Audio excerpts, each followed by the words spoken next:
परम मंगल में परात्पर अखिलेश्वर अकारण करुणा वरुणालय भक्तवांछा कल्पतरु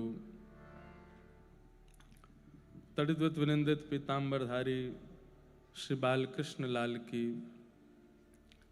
शब्दमयी वाणीमयी वांगमयी प्रतिमूर्ति हम आप सबके मध्य में विराजमान श्रीमद् भागवत महापुराण को बारंबार प्रणाम। मंच पर उपस्थित समस्त विप्रवृंद, समस्त गंधर्वजन और आप सभी श्रोता भाई बंधु मातृशक्ति बालक मित्र सखा उपस्थित समस्त वैष्णवों को जय श्री कृष्ण, जय सिया राम, जय श्रीमन्नारायण, जय जय श्री राधे, राम कृष्ण हरि।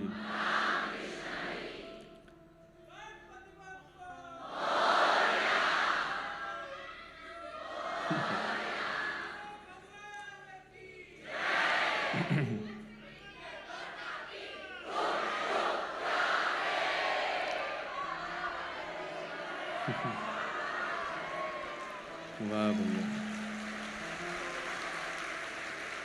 आप लोग इतने उत्साह में रहते हैं, बस कथा करने की और आप में कमी रह गई, नहीं तो वो भी आप ही कर दो। कीर्तन आप कर लेते हैं, जय जयकार आप कर लेते हैं, नृत्य आप कर लेते हैं, स्वरूप तिलक आप कर लेते हैं, एकादशी आप कर लेते हैं, नाम जप आपसे हो जाता है, सब तो आप कर ही लेते हैं, बस कथा करने की जिम्मेवारी हमको दे रखी है। लेकिन आपके उत्साह को हम प्रणाम करते हैं, बस यही आवश्यक है भक्ति मार्ग में। आप सबको बहुत बहुत प्रणाम, बहुत बहुत जय श्री कृष्ण, जय सिया राम। खूब भाव से आप लोग कथा श्रवण कर रहे हैं। आज तृतीय दिवस की कथा है।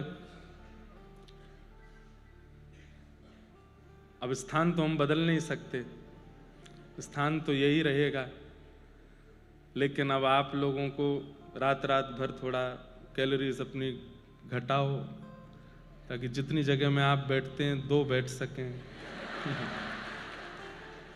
कई लोग तो आप में ऐसे हैं जो केवल हड्डियों पे ही जी रहे हैं, वो कहेंगे महाराज जी और कितनी घटाएं बताओ।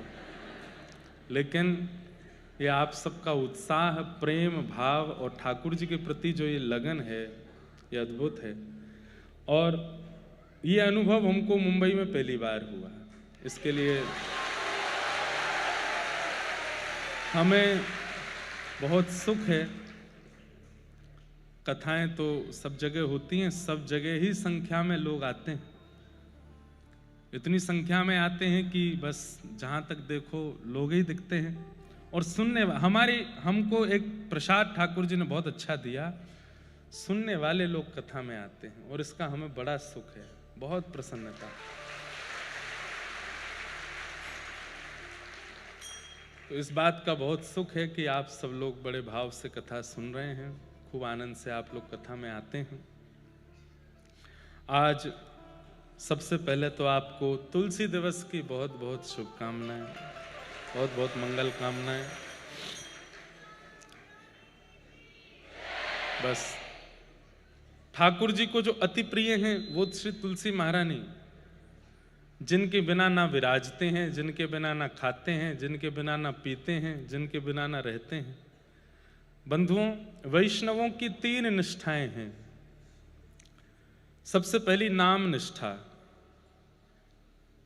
नाम निष्ठा, नाम के प्रति निष्ठा। नाम आप उच्चारण करें तो आपके चित्त में जो नाम कहा गया वो तदनुरूप प्रकट हो जाए, ये नाम निष्ठा है। श्री राधा जैसे ही बोलते हैं तो केवल शब्द ना रहे, श्री राधा कहते ही किशोरी जी के मंगल विधान रूप का स्मरण आपके चित्त में बने। और मंगल विधान रूप यदि चित्त में नहीं धारण कर सकते, हम लोग अभी इतने योग्य नहीं कि हम ठाकुर जी का स्वरूप हमारे चित्त में आए, श्री जी का स्वरूप हमारे चित्त में आए, तो उसके प्रति हम दूसरा भाव रख सकते हैं। बरसाना का स्वरूप तो चित्त में आ सकता है, जब श्री राधा कहें तब श्री बरसानो धाम चित्त में आ जाए, जब श्री राधा कहें तब वृंदावन धाम चित्त में आ जाए। अच्छा, इसमें भी ऐसा होता है कि हम लोग दोष दृष्टि वाले हैं, थोड़ा कम करो, हम लोग दोष दृष्टि वाले हैं। कई बार ऐसा हो सकता है कि अब बरसाना का चिंतन किया, वृंदावन का चिंतन किया, श्री राधा, अब वृंदावन का चिंतन हुआ, लेकिन चिंतन में कुछ भी आ सकता है। अब वृंदावन की ऐसी स्मृति आ गई कि हम चश्मा पहन के घूम रहे थे, बंदर आके ले गया, तो दोष दृष्टि है हमारी। तो ऐसा भी हो सकता है कि हम धाम का चिंतन करें तो धाम में हमारे साथ जो अनुचित हुआ वो चिंतन में आ जाए। तो इसका फिर दूसरा विधान आचार्य चरण बताते हैं कि नाम जब लें श्री राधा, तो सबसे सुंदर है ब्रज में रहवे वारे ब्रजवासी संत वैष्णवन को चिंतन कर लो। उन रसिकों का चिंतन करो जो वृंदावन में रहते हैं, जो वृंदावन वास करते हैं। इतने इतने महापुरुष हमारे ब्रजमंडल के जिनके दर्शन सुलभ हैं, ऐसे भी महापुरुष ब्रज में हैं जिनके दर्शन सबने नहीं किए। जिनके दर्शन आपको सुलभ हैं वो जिनके दर्शन करते हैं, ऐसे महापुरुष भी ब्रज में हैं।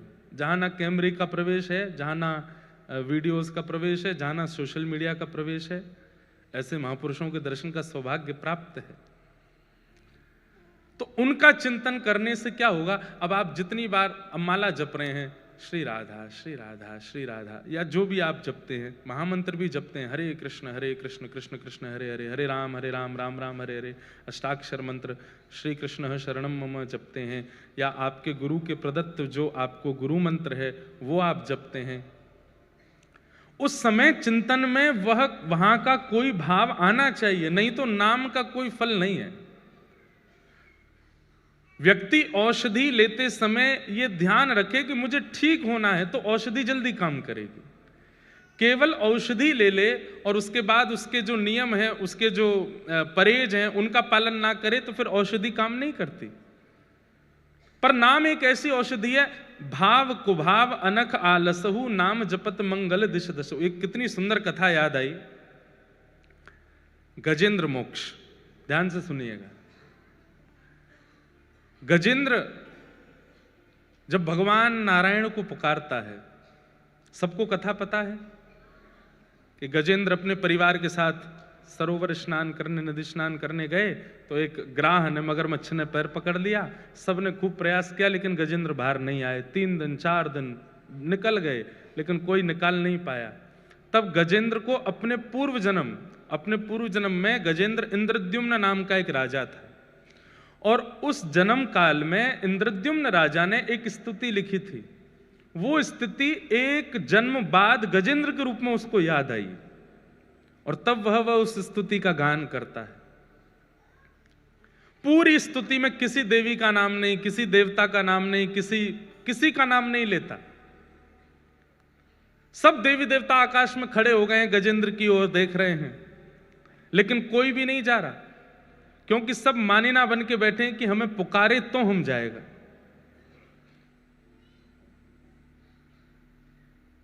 जब सबको नाम नहीं बोले, तब अंत में गरुण पर विराजमान होकर शंख चक्र गदा पद्मधारी नारायण गए। तब स्तुति के अंत में गजेंद्र कहता है, नारायण खिल गुरो भगवन नमस्ते। मैं नारायण जो अखिल ब्रह्मांड के गुरु हैं, परमात्मा है, मैं उनको प्रणाम करता हूं। लेकिन गजेंद्र मोक्ष जब हो गया, भगवान ने गजेंद्र को उबार दिया, उसके बाद गजेंद्र ने एक क्लैरिफिकेशन दिया। कितना सुंदर है वो, सुनने योग्य बात। गजेंद्र कहता है कि मैंने तो स्वार्थ में पुकारा था, मैं विपत्ति में पड़ा था, मेरी मृत्यु की सैया थी, मेरे को कोई नहीं बचाने आ रहा था, तब मैंने स्वार्थवश होकर के कि हे नाथ मुझे बचाओ, तब मैंने ठाकुर जी को पुकारा। तो स्वार्थ से पुकारने वाले के लिए ठाकुर जी जब गरुण आसन होकर के आ सकते हैं, जो निस्वार्थ होकर के पुकारता होगा उसके लिए ठाकुर जी कैसे आएंगे? जिसका कोई स्वार्थ नहीं है, जिसका कोई भगवान से कुछ चाहिए नहीं। सूरदास जी का पद है,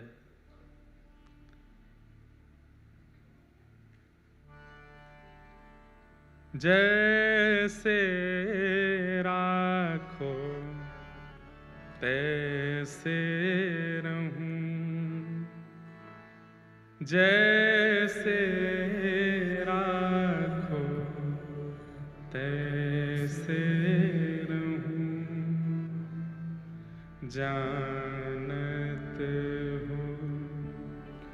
सुख दुख सब जन के जानत हो, सुख दुख गाओ, कठिन थोड़ी है।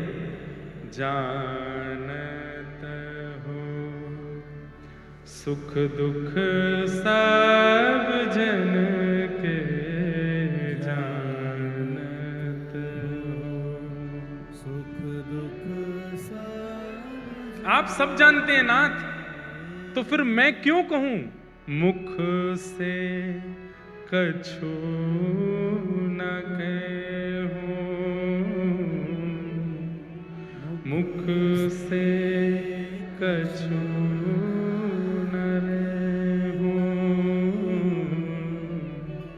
जैसे राखो तैसे रहूं, जैसे राखो तैसे। मारा गिरधर लाल थारो न छायो ना चूरे, मारा गिरधर लाल थारो न छायो। जा रंगरा कपड़ा पहरावे, वैसो ही स्वांग बनाऊं, जा रंगरा कपड़ा पहरावे, वैसो ही स्वांग बनाऊं। हो जैसो बोल बुलावे मुख सो, जैसो बोल बुलावे मुख, मैं तैसी बात सुनाऊं सुनाऊं। मारा गिरधर लाल थारो न छायो ना चूरे, मारा गिरधर लाल थारो। भक्ति का असली स्वरूप है ये। आपको चंग आती है कीर्तन में नृत्य करने की, अच्छा लगता है भजन, वो एक अलग बात है, परंतु भक्ति का मूल रूप यही है। हमारी इतनी भी इच्छा नहीं है, हमारा इतना भी भाव नहीं है, हमारा इतना भी श्रेय नहीं है, सब कुछ ठाकुर जी पर अर्पित है। जो तू तन को रोग लगावे, क्या है आगे, क्या? हाँ, ओढ़ सरिस सो जाऊं, जो तू काल रूप बने आवे, जो तू काल रूप बने आवे, मैं लपक गोद में आऊं, हाँ मारा गिरधर लाल थारो न छायो ना चूरे, मारा गिरधर थारो न छायो। तो मूल भक्ति का स्वरूप यही है। हमें ठाकुर जी से कुछ नहीं चाहिए, हम आपके हवाले हैं, आप चाहे हमारे संग जैसे करो, हम अपनी तरफ से कोई इसमें बहुत प्रयोजन या बहुत योजनाएं नहीं बनाएंगे। और हम आपको बहुत उदाहरण दे करके, भक्तों के चरित्र सुना करके तो सिद्ध करते ही हैं, पर हम ये बात कह दें, भगवान की नजर नहीं लगे इस बात को, हम ऐसे ही हैं। हमारा सच में कोई निधान नहीं होता कि हमें कब क्या पहनना है, क्या बोलना है, क्या खाना है, क्या पीना है, कहाँ जाना है, कहाँ नहीं जाना है, क्या करना है, नहीं करना है। पिछले कुछ वर्षों में इसका निधान हमारे हाथ में बिल्कुल नहीं है। आज हमने वस्त्र भी, पटका भी दूसरा निकाला, धोती भी दूसरी निकाली। हमारे भट्ट जी आए, बोले महाराज जी ये वाला पटका पहना दो, ये वाली माला पहना दो, ऐसे ये हाथ में ये कड़ूला पहना दो, पैरों में ये पहना दो। नहीं नहीं ये उतार दो, उतार लो।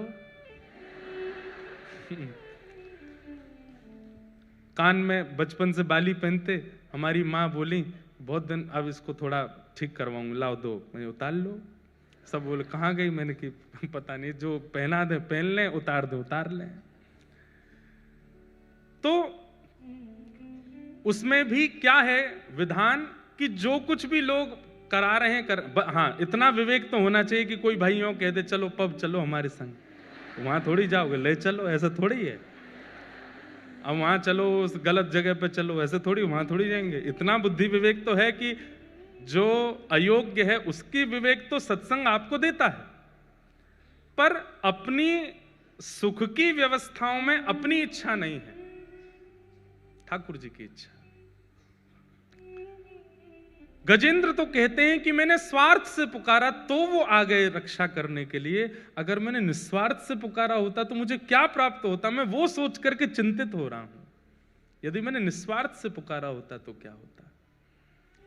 तो वैष्णवों की 3 निष्ठा में सबसे पहली निष्ठा नाम निष्ठा। जब आप नाम उच्चारण करते हैं, आप राम भी अगर कहते हैं तो आपको राम जी का स्मरण होना चाहिए।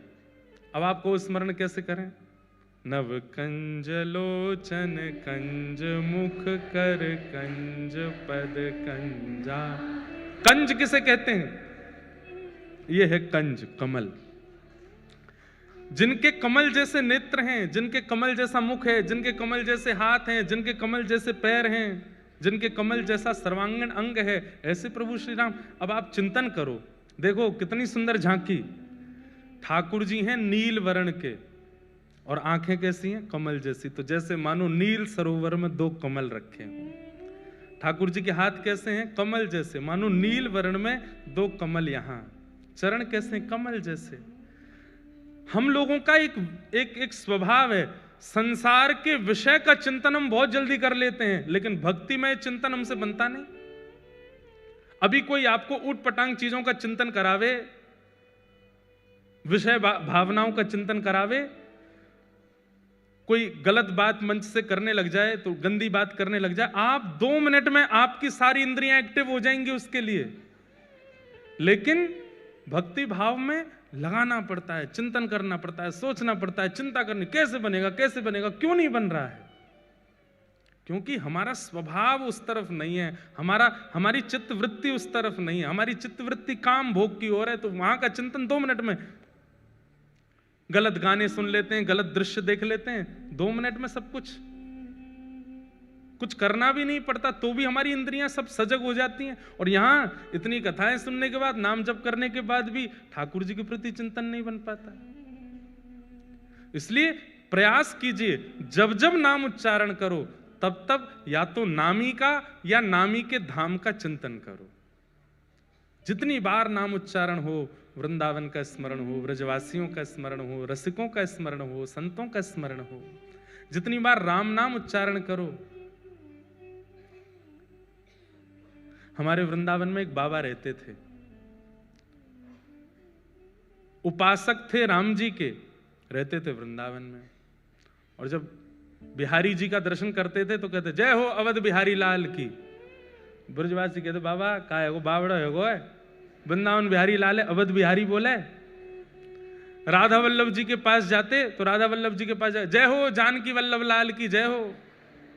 राधा रमन जी का दर्शन करने जाते जय हो जानकी रमन लाल की जय हो। सब ब्रजवासी कहते बाबा तेरी कैसी बुद्धि। यमुना जी में जाते जय हो सरजू मैया को जल कितना सुंदर है। ब्रजवासी तो अल्लड़ होते ही हैं, बाबा तुम वहीं क्यों ना मरे, अयोध्या जाके पूरे वृंदावन में अयोध्या को नाम जपे। तो कितनी सुंदर बात कहते बाबा। किसी ने कही आप इतना क्यों राम जी का मंदिर में जाते हो, ठाकुर जी के नाम लेते हो राम जी का। तो बाबा बोले जब, अभी कथा तो बड़ी है पर मैं सूक्ष्म में सुना दूं, जब राम जी लौट करके आए अयोध्या तो शत्रुघ्न लाल जी को उन्होंने मथुरा भेजा था दैत्य वध करने के लिए। और उसके बाद शत्रुघ्न लाल जी वर्षों तक मथुरा में रहे राम जी के विरह में। तो वो बाबा बोले कि शत्रुघ्न लाल जी यहीं व्रज में विराजते हैं, उनको राम जी की बहुत याद आती है, तो मैं सब जगह राम राम राम राम गा करके उनके हृदय को प्रसन्न करता हूं, उनके हृदय को आनंदित करता हूं। सोचिए लोगों की कितनी ऊंची भावना हो जाती है। हम वृंदावन में जाकर के नहीं कर पाते वो काम जो वो वृंदावन में रहकर अयोध्या का स्मरण कर रहे हैं, अयोध्या जाके वृंदावन का स्मरण कर रहे हैं। क्योंकि हमारा मन उस प्रकार का नहीं है। मन में विषय भोग और विषय वार्ताएं इतनी ज्यादा हमने श्रवण कर रखी हैं कि मन को उतनी जल्दी उस भाव का स्मरण नहीं होता। अभी नाम ले लें बड़ा पाव, तो कितनों के जीव में तुरंत स्वाद भी आ जाएगा, चिंतन भी आ जाएगा, उसका रस भी आ जाएगा, और दुकान भी दिख जाएगी, वो वाली दुकान सबसे अच्छी, वहां मिलता है बढ़िया वाला, उसमें चटनी भी अच्छी मिलती है, ये भी बढ़िया मिलता है। अभी हम नाम ले लें भांडीरवन, तो गए भी होंगे तो भी याद नहीं आ रहा होगा कि भांडीरवन में क्या था, कैसा था, स्वरूप क्या था, अयोध्या कैसा था, क्या था। इतना जल्दी, इतनी इतनी इतनी उत्सुकता से याद नहीं आता, क्योंकि हमारी चित्तवृत्ति वहां नहीं है। तो वैष्णव की पहली निष्ठा नाम निष्ठा। नाम जपिए, पर नाम के साथ साथ धाम का या नामी का या धाम के वैष्णवों का चिंतन किया कीजिए, तब नाम सार्थक है। आप विश्वास मानिए 2 लाख नाम जप लीजिए, लेकिन 2 नाम जप लीजिए हमारी कही रीति से, वो 2 नाम 2 लाख पे भारी है। वैष्णव चिंतन के साथ, धाम के चिंतन के साथ। दूसरी निष्ठा है वैष्णवों की, पहली निष्ठा नाम निष्ठा, दूसरी निष्ठा एकादशी निष्ठा। एकादशी भार नहीं लगना चाहिए, एकादशी उत्साह के साथ होना चाहिए। अच्छा, भगवत संबंधी किसी भी कार्य में भार नहीं लगना चाहिए। सुबह सुबह कई लोग 2-2 घंटे पूजा करते हैं अपने घर में, और 2 घंटे पूजा करने के बाद जब निकलते हैं तो आकर के अल्लाह भाई चाय दो, थक गए हम। आप अगर पूजा करके थके हो तो आप सेवा नहीं करके आए, आप श्रम करके आए हो। प्रेम के कार्य में श्रम नहीं होता। कोई अपने प्रेमी से मिलकर के ये थोड़ी कहता थक गया आज तो, अरे वो और उत्सुक हो जाता है, वो और चार्ज्ड हो जाता है। कथा सुनने के बाद में कोई जाते ही बिस्तर पे पड़ जाता, थक गए आज तो कथा सुन के, 3 घंटा बैठे वहां पे। तो आपने कथा, ये आपकी चित्तवृत्ति बता रहा है, आपकी स्थिति बता रहा है कि कैसी है आपकी चित्त की स्थिति। श्रम नहीं, उत्सुकता होनी चाहिए। एकादशी की तो प्रतीक्षा होनी चाहिए। आज क्या है, बोले आज नवमी है, अरे वाह कल दसवीं, परसों एकादशी है, परसों व्रत करेंगे हम, परसों अपने लाल जी को प्रसन्न करने के लिए भाव, अन्न जल का त्याग करेंगे हम, ऐसे रहेंगे। ये एकादशी के प्रति भाव। और एकादशी कर रहे हैं और घर में जिनकी एकादशी नहीं है वो रोटी खा रहे हैं, हमें मत दिखाओ। क्यों? रोटी देख लेंगे तो हमारा मन करेगा। ये कैसी एकादशी की आपका रोटी देख के मन कर रहा है? नहीं, व्रत उत्साह से होना चाहिए। माताएं बहनें हमारी कौन सा होता है, करवा चौथ का व्रत करती हैं, अब तो हमें याद रखना चाहिए। तो करवा चौथ का व्रत करती हैं। अरे बस सुनो, हमारी एक बात सुनो। हम कथा करते समय वही हैं पुराने वाले, ठीक है, उसमें कोई वो नहीं। हमको वैसे ही आनंद आता है कि हम भी छोटे बालक हैं सबकी तरह, उस वैसे ही हमको कथा करनी है 100 साल की उम्र तक।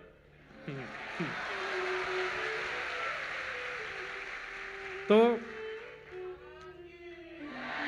सुनो, बात तो सुनो पूरी। अब माताएं बहनें व्रत करती हैं, अब उस व्रत में कई माताएं बहनें जो हैं वो तड़प सी रही होती हैं कि कब निकलेगा चंद्रमा, कब निकलेगा।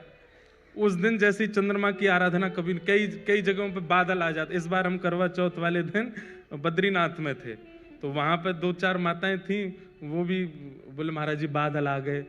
वहां तो बादल क्या, पहाड़ आ गए, पहाड़ के पीछे चंद्रमा है। तो बेचारे वीडियो कॉल करके जहां चंद्रमा दिख रहा, बोले हमको वहीं से दिखाओ। व्रत का मतलब, अब वहां व्रत का जो भाव है वो नष्ट हो रहा है कि आप तोड़ना चाह रहे हो। व्रत का मतलब क्या होता है? व्रत एक प्रकार का संकल्प है। आपने अपने प्रियतम के लिए, अपने प्रिय के लिए आज अन्न जल का त्याग किया है, उसमें उत्साह नहीं है तो वो व्रत श्रेष्ठ नहीं। एकादशी वैष्णवों की करवा चौथ है, हर महीने आती है। जितने तिलकधारी, जितने कृष्ण प्रेमी, जितने वैष्णव हैं, उन सबकी करवा चौथ है एकादशी। और करवा चौथ सौभाग्य से रखती है माताएं अपने पति की दीर्घायु के लिए। ऐसे ही वैष्णव जन अपने लाल जी के, अपने प्रिया प्रियतम के सुख के लिए, कि वो राजी रहें। देखो होता क्या है, अन्न नहीं खाते ना जब हम, तो हमारी एक दिन की आयु बढ़ती है। व्रत दो ही होते हैं, अन्न व्रत और मौन व्रत। ये दो ही हमारी जीवन को घटाते हैं। जितना अन्न खाओगे उतनी जल्दी आपका जीवन कम होगा, जितना बोलोगे उतनी जल्दी आपका जीवन घटेगा। इसलिए कम बोलो, कम खाओ, जीवन बढ़ेगा। इसलिए ये दो व्रत बताए हमारे शास्त्रों में। विषय हैं तो बहुत सारे, पर ये विशेष हैं, अन्न व्रत और मौन व्रत। तो व्रत करने से क्या होता है, आपकी आयु एक दिन की बढ़ जाती है। एक दिन आपने अन्न नहीं खाया तो एक दिन की आयु आपकी बढ़ गई।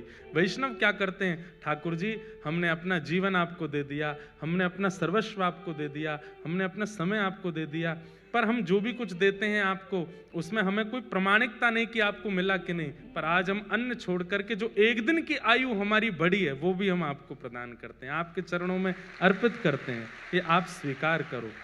हमारा 80 वर्ष का जीवन है, 90 वर्ष का जीवन है, 60 वर्ष का जीवन, पता नहीं, पर उस 60 वर्ष के 80 वर्ष के जीवन में हम जितने दिन एकादशी करते हैं उत्साह से, उतने दिन ठाकुर जी के पास पक्के रूप से हमको जाने को मिलेगा ही मिलेगा।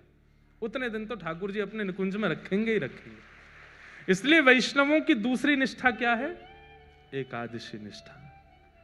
और वैष्णवों की तीसरी निष्ठा का नाम है तुलसी निष्ठा। आज तुलसी दिवस है। पूरा विश्व अलग दिवस बना रहा है, पर हम वैष्णवों के लिए आज तुलसी दिवस है। बंधुओं, प्रत्यक्ष रूप से मैंने पहले भी कथा में कहा, भाई लोगों को ठाकुर जी की सेवा बड़ी निपुणता से करनी चाहिए। पर ठाकुर जी की सेवा में, शालिग्राम जी की सेवा में भी कई बार माताओं को निषेध बताया गया, और भी कई भावों में। माताओं के लिए तो तुलसी सेवा, तुलसी की सेवा करो। जिस घर में तुलसी जी हरी भरी रहती हैं, जिस घर की तुलसी जी देख करके बस आनंद आ जाए, घनी तुलसी घर के द्वार पर लगी हैं, उस घर में कभी यमराज नहीं आते। उस घर के किसी भी व्यक्ति को यमलोक नहीं जाना पड़ता। सबसे पहला प्रमाण तो यही है। और भैया सबसे बड़ी बात, आप लोग गूगल मैप पर एड्रेस डालते हो, गाड़ी आपकी वहां पहुंचा देती है। ठीक वैसे ही ठाकुर जी का जो गूगल मैप है, उसमें केवल यही डालते हैं किन किन घरों में तुलसी है, वहां के डायरेक्शन बताओ, वहां की दिशाएं बताओ। तो जिस घर में तुलसी, उसी घर में ठाकुर जी का आगमन होता है, उसी घर में वैष्णवों का। हनुमान जी गए लंका, और लंका में जाकर के जब पूरा लंका का दर्शन कर, तभी उन्होंने देखा एक तुलसी का वन। यहां कहां सज्जन कर वासा, ये लंका निश्चरों की भूमि, यहां पे सज्जन कौन रहता, बताइए। तुलसी से ये प्रमाण मिल गया कि कोई सज्जन है। और जब भीतर जाकर के देखा तो विभीषण जी महाराज, विभीषण जी को देख करके हनुमान जी ने उनको सज्जन कह दिया और कहा तुम पर राम कृपा अवश्य होगी। केवल इतने मात्र से कि बाहर द्वार पर तुलसी लगी है। आज तुलसी दिवस है। एक तो तन में तुलसी धारण करो, कंठ में तुलसी जी पहनो। हमारे प्राण कब चले जाएं पता नहीं, तुलसी जी तन में होनी चाहिए, स्पर्श में होनी चाहिए। और दूसरा, घर पर तुलसी धारण करो, घर पर तुलसी विराजमान करो। आज इसी प्रकार से अपने तुलसी दिवस को आनंदित आप लोग करो। बहुत सारे प्रश्न आए हैं, इतने सारे आए कि मैं तो पढ़ ही नहीं पाया, लेकिन कुछ विशेष हैं इसलिए मैं सुना देता हूं पढ़ करके। महाराज जी, श्री कृष्ण जब साथ में होते हैं परिवार के साथ, और वहां वैष्णव के प्रति बुराई हो रही हो, दोष देख रहे हों, और हमें ना चाहते हुए भी वो सुनना पड़े, हम जानते हैं कि वो अपराध है। मतलब घर के लोग किसी वैष्णव का बुराई कर रहे हैं, चॉइस ना हो, तब हम सबके साथ रहें, के भी मन में नाम जप करें। क्या मतलब? उनका ऐसा भाव है कि घर में जब कोई वैष्णव अपराध कर रहा हो, हमें ना चाहते हुए भी मौन रह के सुनना पड़े, तो हमें क्या करना चाहिए? देखो, वैष्णव अपराध कोई व्यक्ति कर रहा है, वैष्णवों के प्रति अनर्गल बातें कर रहा है, आपको सुनने और देखने को यदि प्राप्त हो रही है, आप तुरंत उसका मानसिक त्याग करो, मन में उस बात को आने मत दो, मन में उसका चिंतन मत होने दो, और उस व्यक्ति के नाम से भी ठाकुर जी को प्रणाम करो, हे इसको सद्बुद्धि देना नाथ कि अब ऐसा ना करे। बस यही आप कर सकते हैं। लड़िएगा मत, विवाद मत करिएगा, विवाद वैष्णव का स्वरूप नहीं है। बंधुओं, कलिकाल जितना आगे बढ़ेगा उतना ज्यादा व्यासपीठ को, उतना ज्यादा संत समाज को, उतना ज्यादा वैष्णवों को खतरा बढ़ता ही जाएगा। लोग बाग दुनिया भर के प्रलाप करके कैसे भी करके चाहते हैं कि इतने वैष्णवों को कथा नहीं सुननी चाहिए, इतने लोग क्यों सुन रहे हैं, इतनी भक्ति क्यों बढ़ रही है लोगों में, इतने कृष्ण भक्त क्यों हो रहे हैं। तो कहीं ना कहीं कलयुग प्रलाप करवाता है लोगों से। आपको चाहिए आप मौन रहिए, उनके नाम से भी जप कर लो, ठाकुर जी इनको सद्बुद्धि दे। ठाकुर जी को नहीं छोड़ा लोगों ने, आजकल के वैष्णवों को क्यों छोड़ेंगे? इसलिए उस पर ज्यादा चिंतन नहीं। कहा जाता है कि माता पिता की सेवा ईश्वर की भक्ति के स्वरूप है। अगर वह इस दुनिया से चले गए और आपकी सेवा वाला कर्म अपने अनुकूल नहीं, विपरीत निकले और आपको अत्यधिक कष्ट दे, उसका निवारण दें। इनका ऐसा भाव कहा जाता है, माता पिता की सेवा ईश्वर की भक्ति के स्वरूप है। अगर वह इस दुनिया से चले गए और आपके सेवा वाला कर्म आपके अनुकूल नहीं, विपरीत निकले, तो आपको अत्यधिक कष्ट दे, उसका निवारण दें। यदि आपके अपने ही आपको सबसे ज्यादा कष्ट दें और आपको जीना भी दुर्बल कर दें, तो इसके प्रति क्या करना चाहिए? प्रहलाद जी महाराज का चिंतन करो, जहां पिता ही हिरण्यकश्यप हैं, पिता ही मारते हैं, पिता ही मरवाने की आज्ञा देते हैं, ऐसी स्थिति में भी प्रहलाद जी महाराज। बंधुओं, एक चीज सीखिएगा, भक्ति परिस्थिति के अनुकूल विचलित नहीं होने देती।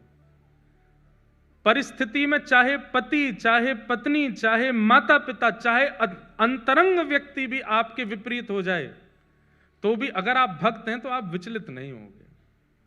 प्रहलाद जी महाराज से सीखो। प्रहलाद जी महाराज प्रसन्न, प्रहलाद जी ने नृसिंह भगवान को इसलिए प्रकट कर दिया क्योंकि इतने समस्त प्रलापों में भी एक बार भी अपने पिता को दोष दृष्टि से नहीं देखा। अब एक कथा सुनाते हैं। हमारे पांडुरंग भगवान के अनेक भक्त हुए, उनमें से एक भक्त हुई सक्कूबाई। कौन हुई? सक्कूबाई। तो सक्कूबाई की कथा मैंने सुनाई है पहले भी, पर मैंने एक ग्रंथ में कुछ अलग भी पढ़ा, पंढरपुर में ही। आज स्मृति में आया तो सुना देता हूं आपको, ध्यान से सुनिएगा। सक्कूबाई, एक वैष्णव कुल में जन्म हुआ सक्कूबाई का। परिवार, माता पिता, भाई बंधु सब भक्त थे। सक्कूबाई का बाल्यकाल और विवाह से पूर्व का जीवन इतना अच्छा था क्योंकि सब भक्त थे। लेकिन विवाह के बाद कन्या कैसे कुल में जाएगी, इसका कोई प्रमाण नहीं दे सकता।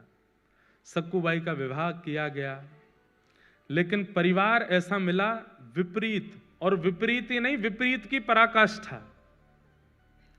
कई घर ऐसे होते हैं जहां सास ससुर अनुकूल नहीं है, लेकिन पति अनुकूल है तो भी निर्वहन किया जा सकता है। पति अनुकूल नहीं है लेकिन सास ससुर अच्छे तो भी निर्वहन हो जाता है। बहुत सौभाग्यशाली मानिए कि सब अनुकूल हैं, माता पिता, सास ससुर, पति, बच्चे सब अनुकूल हैं। तो बहुत बड़ी कृपा है ठाकुर जी की, नहीं तो कोई ना कोई प्रतिकूल ही रहता है। तो सक्कूबाई का तो ऐसा जीवन, ससुर जी भी प्रतिकूल, सासू मां भी प्रतिकूल, देवर ननद भी प्रतिकूल, और अंत तो गत्वा पति भी प्रतिकूल। कोई भी उनका था नहीं। सावधानी से सुनिएगा,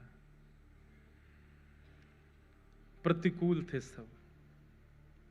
सक्कूबाई घर में आई हैं, ब्याह करके आई, ब्याह करके आते ही पहले दूसरे दिन से ही सास ने डांटना, गाली देना, बुरी तरीके से बात करना, बेवजह बिना किसी अपराध के सक्कूबाई को कष्ट देना प्रारंभ कर दिया। परंतु सक्कूबाई ने विचार किया कि अब ये मेरा परिवार है, अब जैसा भी है मुझे स्वीकार तो करना है। सक्कूबाई निर्वहन कर रही थी वहां पर। एक दिन सक्कूबाई अपने भवन से बाहर जल भरने के लिए सरोवर के पास गई। तभी जय जय राम कृष्ण हरि, जय जय राम कृष्ण हरि, राम कृष्ण हरि कीर्तन करते हुए वारकरी वारी जा रही थी पंढरपुर। वारी समझते हैं? जाती है ना, आषाढ़ी एकादशी पर वारी जाती है। मुंबई से भी बहुत वैष्णव, वारकरी वैष्णव जाते हैं। क्या अद्भुत नजारा होता है पंढरपुर के मार्गों का, जगह जगह से वारी आती है। एक बात तो माननी पड़ेगी, भारत में सब जगह भक्त हैं, पर महाराष्ट्र जैसे नहीं है। महाराष्ट्र अद्भुत है।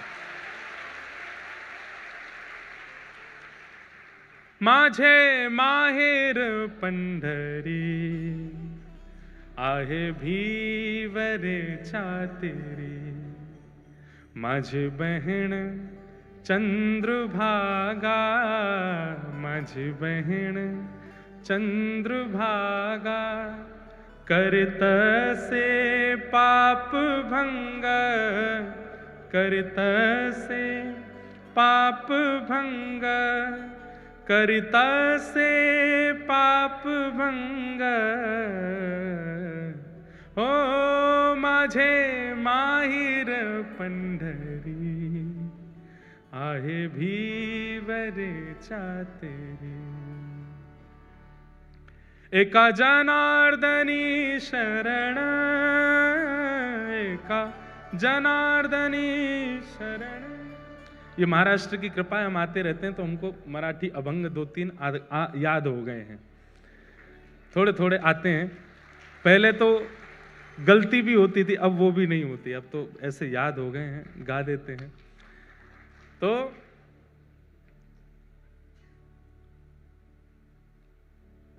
बाप आई आई, माझे विठ्ठले रखुमाई, माझे विठ्ठले रखुमाई, माझे विठ्ठले रखुमाई,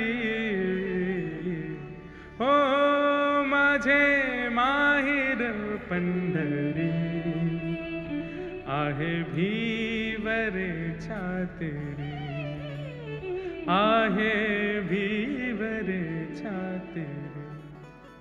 ऐसे श्री पंढरीनाथ गाते हुए, निमग्न होते हुए, जय जय राम कृष्ण हरि का उद्घोष गरज करते हुए वारकरी जा रहे थे पंढरपुर। और बंधुओं, जब अत्यंत वैष्णव व्यक्ति नाम धुन सुन लेता है ना, तो वो रोक नहीं पाता स्वयं को। जैसे व्यसनी व्यक्ति को व्यसन की वस्तु दिख जाए तो उसकी जीभ में पानी आता, वो भागता है उस व्यसन वस्तु की ओर। ऐसे ही भक्त जो होते हैं नाम के व्यसनी होते हैं, कथा के व्यसनी होते हैं। कथा के व्यसनी हैं आप सब लोग। आज मुझे बता रहे, बोले महाराज जी योगी सभागृह की गिरिराज जी जैसी परिक्रमा लग रही है, यूं लाइन, ऐसे लाइन, इतनी लंबी लाइन, उधर से लाइन। मेरे को लाके वीडियो दिखाया, मैं खुद, मैंने कि यार ऐसी वाली फीलिंग आ जाती कि हम कुछ हैं क्या। इतने लोग, लेकिन भगवान करे ये भाव कभी आवे ही नहीं, और आप ऐसे ही लंबी लंबी लाइन लगा के आते रहो, कथा सुनते रहो, जहां जगह मिले बैठ जाओ, बस सुनो। तो क्या बता रहा था मैं? तो व्यसनी होते हैं वैष्णव, कथा सुनने के व्यसनी होते हैं, नाम सुनने के व्यसनी होते हैं। सक्कूबाई तो स्वयं को रोक नहीं पाई, उठ करके नृत्य करना चाहती थी, लेकिन अड़ोस पड़ोस की माताएं भी थी साथ में, तो रुक गई, बस देखती रही। नेत्रों से अश्रु गिर रहे हैं, मुख पर प्रसन्नता है, मनी मन नृत्य कर रही है, कुछ नहीं कर सकती। जैसे ही वे वारकरी वारी लेकर के पंढरपुर की ओर बढ़े, उनकी रज उठा करके अपने माथे से लगाने लगी। आपको प्रणाम करती हूँ, वंदन करती हूँ कि आप लोग पंढरपुर जा रहे हैं, कितने भाग्यशाली हैं आप लोग। मैं तो नहीं जा सकती, मेरे ऊपर तो कृपा नहीं। और इतनी ज्यादा भावुक हो गई कि रोने लगी सक्कूबाई। तभी एक वहां बहन बैठी थी पास में, उसने कहा तू क्यों रोती है, क्या बात है? मुझे पता है तेरे घर से आवाजें आती हैं, तुझे मारते हैं पीटते हैं तेरे घर के सब लोग, मैंने देखा है, बहुत बहुत विचलित हैं, बहुत विचित्र हैं। सब लोग इधर देखो, ध्यान से सुनो। क्या बात है? बोले कुछ नहीं, बस पंढरपुर जाने का मन हो रहा है, पंडरीनाथ विठोबा को देखने का मन हो रहा है। इन सबको देख के इनकी भाग्य की सराहना कर रही हूं कि कितने भाग्यशाली, जाएंगे पंढरपुर में, दर्शन करेंगे, कीर्तन करेंगे, गरज करेंगे, प्रसाद पाएंगे। मैं कहां, यहीं पिटती रहूंगी घर में, कुछ नहीं कर सकती। लेकिन ठीक है, मेरा भाग्य ऐसा, मेरा शायद विठोबा ने इसी में मेरा सुख सोचा होगा, नहीं जाऊंगी। तो बोले तू एक काम करना। बोले क्या? तू चली जा, एक बार चली जा यहां से, फिर लौट करके मत आना, विठोबा तुझे संभाल लेंगे, तेरी रक्षा कर लेंगे। नहीं नहीं, मैं ऐसा नहीं कर सकती, मेरे माता पिता पे बात आ जाएगी, परिवार छोड़ के कैसे जाऊं मैं। बोले तू जाना, कब तक विचार करती रहेगी, ये तो ऐसे ही करते रहेंगे तेरे साथ। आज वारी मिल गई है, इसके सारे चली जाएगी, कल को वारी नहीं मिलेगी, कल को कोई वैष्णव जाते हुए नहीं दिखेंगे, कैसे जाएगी? अभी तो इनके बीच तू पहुंच जाएगी पंढरपुर, चली जा। मन में ऐसी स्थिति बनी, जाऊं नहीं जाऊं, जाऊं नहीं जाऊं। अंत तो गत्वा सक्कूबाई सब छोड़ छाड़ करके दौड़ पड़ी और वारी में जाकर के निकल पड़ी पंढरपुर की ओर। परंतु ऐसा है ना कि कई लोग तो आपकी भक्ति में सहायक होते हैं, और कई लोग जो होते हैं उनको ये लगता है ये क्यों कर रहा है भक्ति, इसकी तो शिकायत होनी चाहिए। जो 2-4 माताएं बहनें और थी, उन्होंने सक्कूबाई की सास को जाकर बता दिया। बोले अरे बहू तो निकल गई हाथ से। बोले कहां गई? बोले वो वारी जा रही है पंढरपुर, उसमें नाच रही है, संतों के बीच में नाच रही है और नाचती हुई जा रही है, सब छोड़ छाड़ के निकल गई है। तुरंत अपने पुत्र को बुलाया, पति को बुलाया, अरे सक्कूबाई चली गई, उसको पकड़ के लाना है। डंडे लेकर के बड़े बड़े पहुंचे, वारी ज्यादा दूर नहीं जा पाई थी, वहीं सक्कूबाई के केस पकड़ लिए, लेकर के आए वापस। सक्कूबाई के तो अभी भी वही कीर्तन चल रहा था मुखमंडल पर, जय जय राम कृष्ण हरि, जय जय राम कृष्ण हरि। परिवार के लोगों ने लाकर के सक्कूबाई को एक खंबे से बांध दिया और बांध करके एक एक करके सक्कूबाई पर प्रहार करने लगे। नेत्रों में अश्रु भराए, आज रोने लगी फूट फूट करके, ए विठोबा, क्या मैं इतनी बड़ी अपराधी हूं? क्या मैंने इतना प्रारब्ध मेरा गलत है, इतना मैंने जीवन में दोष है जो मैं पंढरपुर नहीं जा सकती, मैं वारी में नहीं जा सकती, मैं कीर्तन नहीं कर सकती? इतना कष्ट, संकट, विपत्ति, ये सब मुझको प्राप्त होते हैं, क्या मैं इतनी बड़ी दोषी हूं? और बंधुओं, जब ऐसी परिस्थितियां जाती नहीं है ना, बार बार आती रहती हैं, आती रहती हैं, आती रहती हैं, तो भाई सहना तो भक्त को आता है, पर एक समय ऐसा आता है कि भक्त सहते हुए ठाकुर जी को ही सुना देता है। बोले अब तो बस करो नाथ, आपने जो कुछ दिया मैंने सब स्वीकार किया, पर मैं भी तो एक स्थिति में, कौन सा आपसे वैभव संपत्ति मांग रही हूं, आपका दर्शन ही तो मांग रही हूं। जब ऐसा कह करके सक्कूबाई रोने लगी, परिवार के लोग मारते हुए थक गए, चले गए अंदर। सक्कूबाई खड़ी है, सास ने कह दिया अब इसको ना भोजन मिलेगा ना पानी मिलेगा, यहीं खड़ी रहेगी और सुबह से शाम तक जब जब हम निकलेंगे तब तक मारेंगे इसको। देखूं तो सही कैसे जाती है, दोबारा कभी इसके हृदय में इच्छा, इसकी आत्मा घबराए कीर्तन सुन करके, इतना मारना है इसको। सक्कूबाई भूखी प्यासी खड़ी हैं और रो रही है, विठोबा, विठ्ठल विठ्ठला, विठ्ठल विठ्ठला,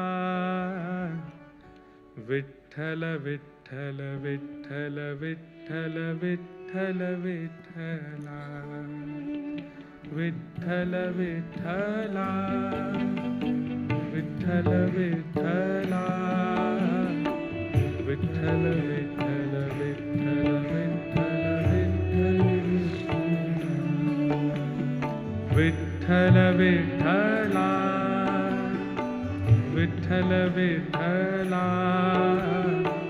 विठ्ठल विठ्ठल विठ्ठल विठ्ठल विठ्ठल विठ्ठला। गाइए।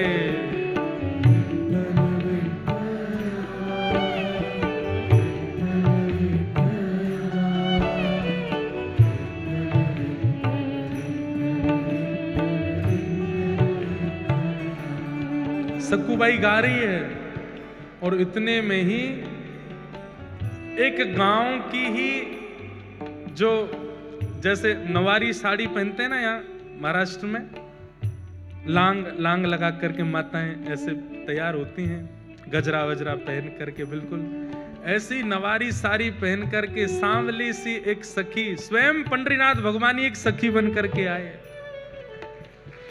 और आकर के सक्कूबाई के पास खड़े हो गए, नेत्र बंद करके अश्रु प्रवाह करती हुई गा रही है। तभी आकर के जैसे ही पंडरीनाथ भगवान ने स्पर्श किया, एक सखी के रूप में आए थे, नेत्र खुले, नेत्र खोल करके देखा, अरे तू क्यों रोती है, क्या बात है? पंढरपुर जाना है, पंडरीनाथ को देखना है, बस वही इच्छा है। तुरंत रस्सी खोलने लगे ठाकुर जी, बोले मत करो, मेरी सास बहुत मारेगी। बोले तू चिंता मत कर, सुन यहां से पंढरपुर जाने में 1 रात का समय लगेगा, तू चली जा, जाकर के दर्शन कर और दर्शन करके कल रात्रि तक वापस आ जाना, तब तक मैं तेरी जगह खड़ी हो जाती हूं, तू मुझे बांध जा यहां पर, मैं यहां खड़ी रहूंगी।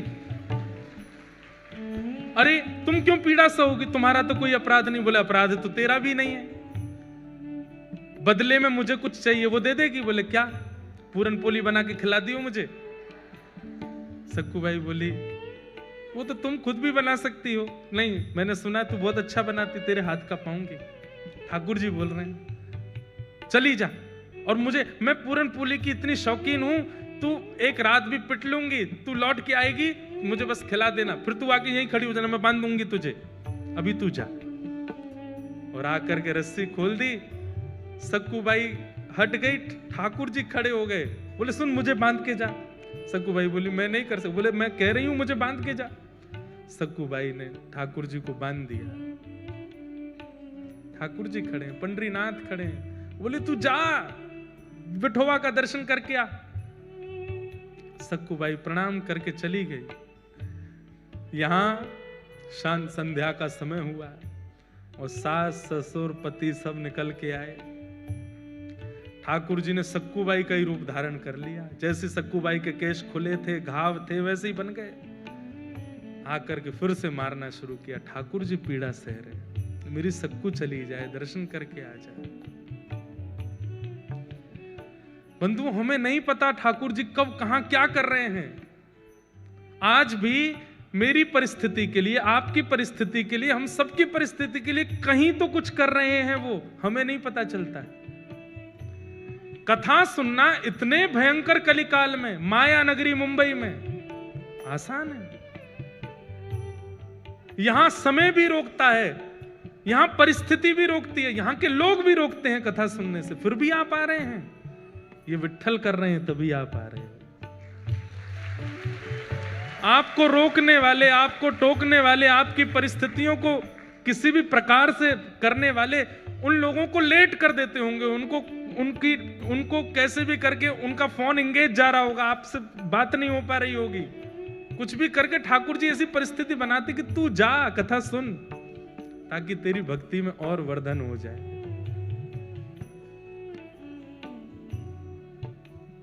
पति मार रहा है, सास ससुर मार रहे हैं, ठाकुर जी पिट रहे हैं खड़े होकर के। बोले मेरे भक्त को जो कष्ट मिला वो मैं भी तो सहूं। अनुब्रजाम में हम नित्यम पूये ये तन्य रेणु भी। ठाकुर जी कहते हैं मैं नित्य अपने भक्तों के पीछे पीछे घूमता हूं। मेरे भक्त का कोई अपराध करता है तो वो इस बात को निश्चित रखे वो अपराध मेरा भी हो रहा है। मेरे भक्त के मुख पर तुम गाली दे रहे हो तो मेरे सामने खड़े होकर के गाली देने में तुमको जैसा लगेगा वैसा ही हो रहा है, तुम मुझे ही गालियां दे रहे हो। सक्कूबाई तो पहुंच गई पंढरपुर, यहां ठाकुर जी पीड़ा सह रहे हैं। सुबह का समय हुआ, रात निकल गई, ठाकुर जी खड़े रहे भूखे प्यासे। पति आता था रोज रस्सी देखने के लिए, ढीली तो नहीं हो गई। और जैसे ही सक्कूबाई की रस्सी पेट के पास से पकड़ करके देखी, ढीली तो नहीं है। जैसे ही हाथ लगाया तो ठाकुर जी के अंग का स्पर्श जैसे ही पति को हुआ, उसके चित्त में दया का संचार होने लगा,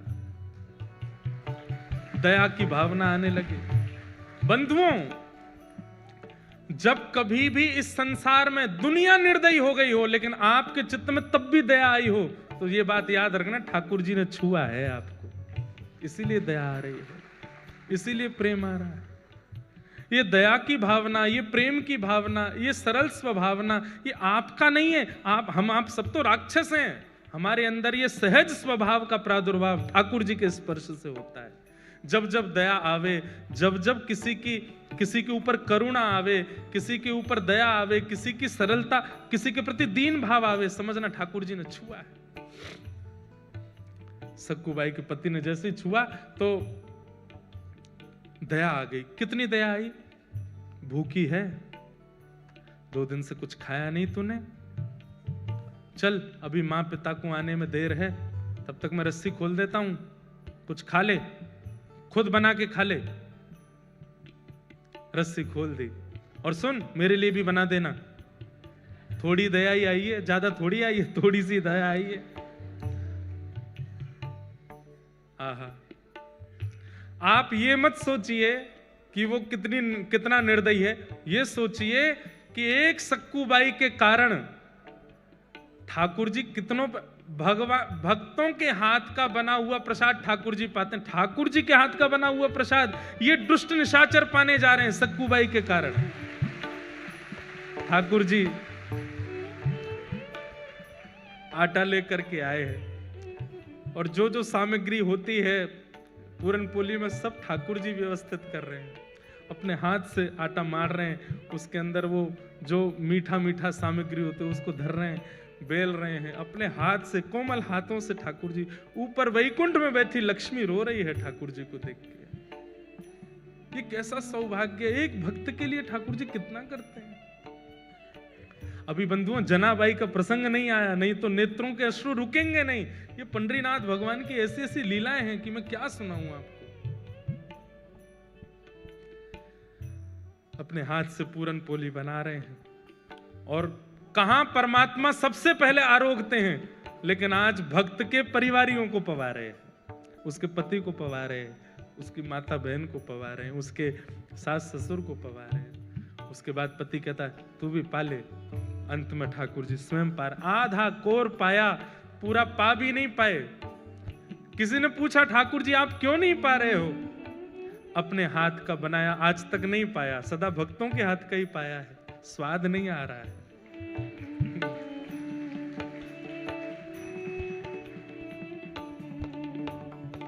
ओ पालनहारे निर्गुण और न्यारे, तुमरे बिन हमरा कौन। ओ पालनहारे निर्गुण और न्यारे, तुमरे बिन हमरा कौन।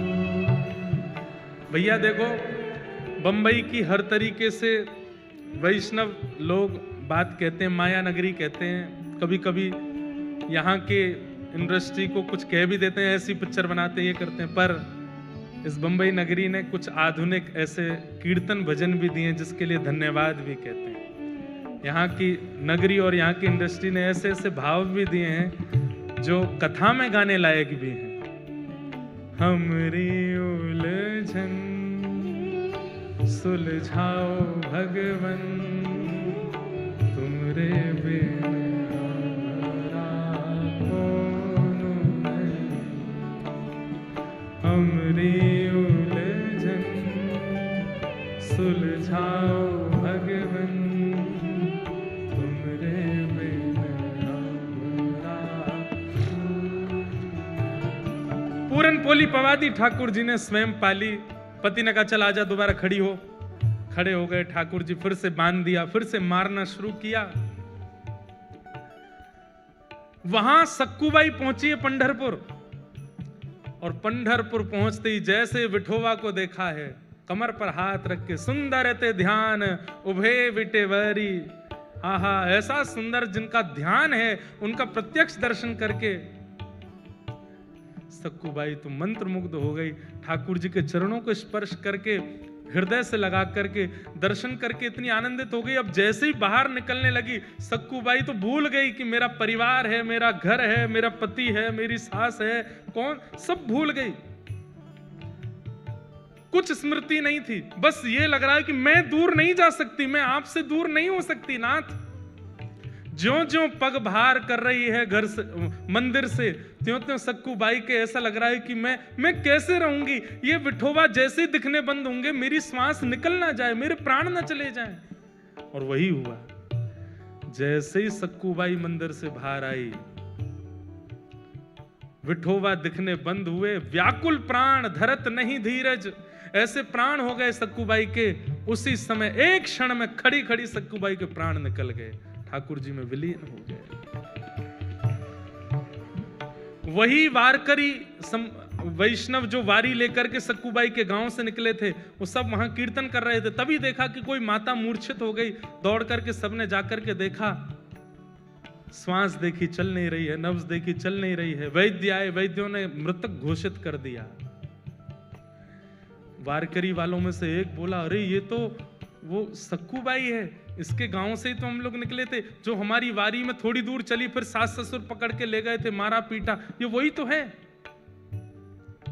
सब ने मंत्रणा की, बोले कितनी सौभाग्यशाली, ठाकुर जी को देखते देखते प्राण चले गए। अब इसका शव वापस इसके घर पहुंचाना नहीं है, यही संस्कार कर दो इसका, हम लोग करेंगे, हम वैष्णव संस्कार करेंगे। और चंद्रभागा के तट पर जाकर के सक्कूबाई का संस्कार कर दिया वैष्णवों ने। वहां ठाकुर जी बंधे हैं सक्कूबाई बन करके। ठाकुर जी कह रहे हैं, वारी सक्कू तू तो गई, मैं यही खड़ा रह गया। अरे सक्कू ये क्या करके गई?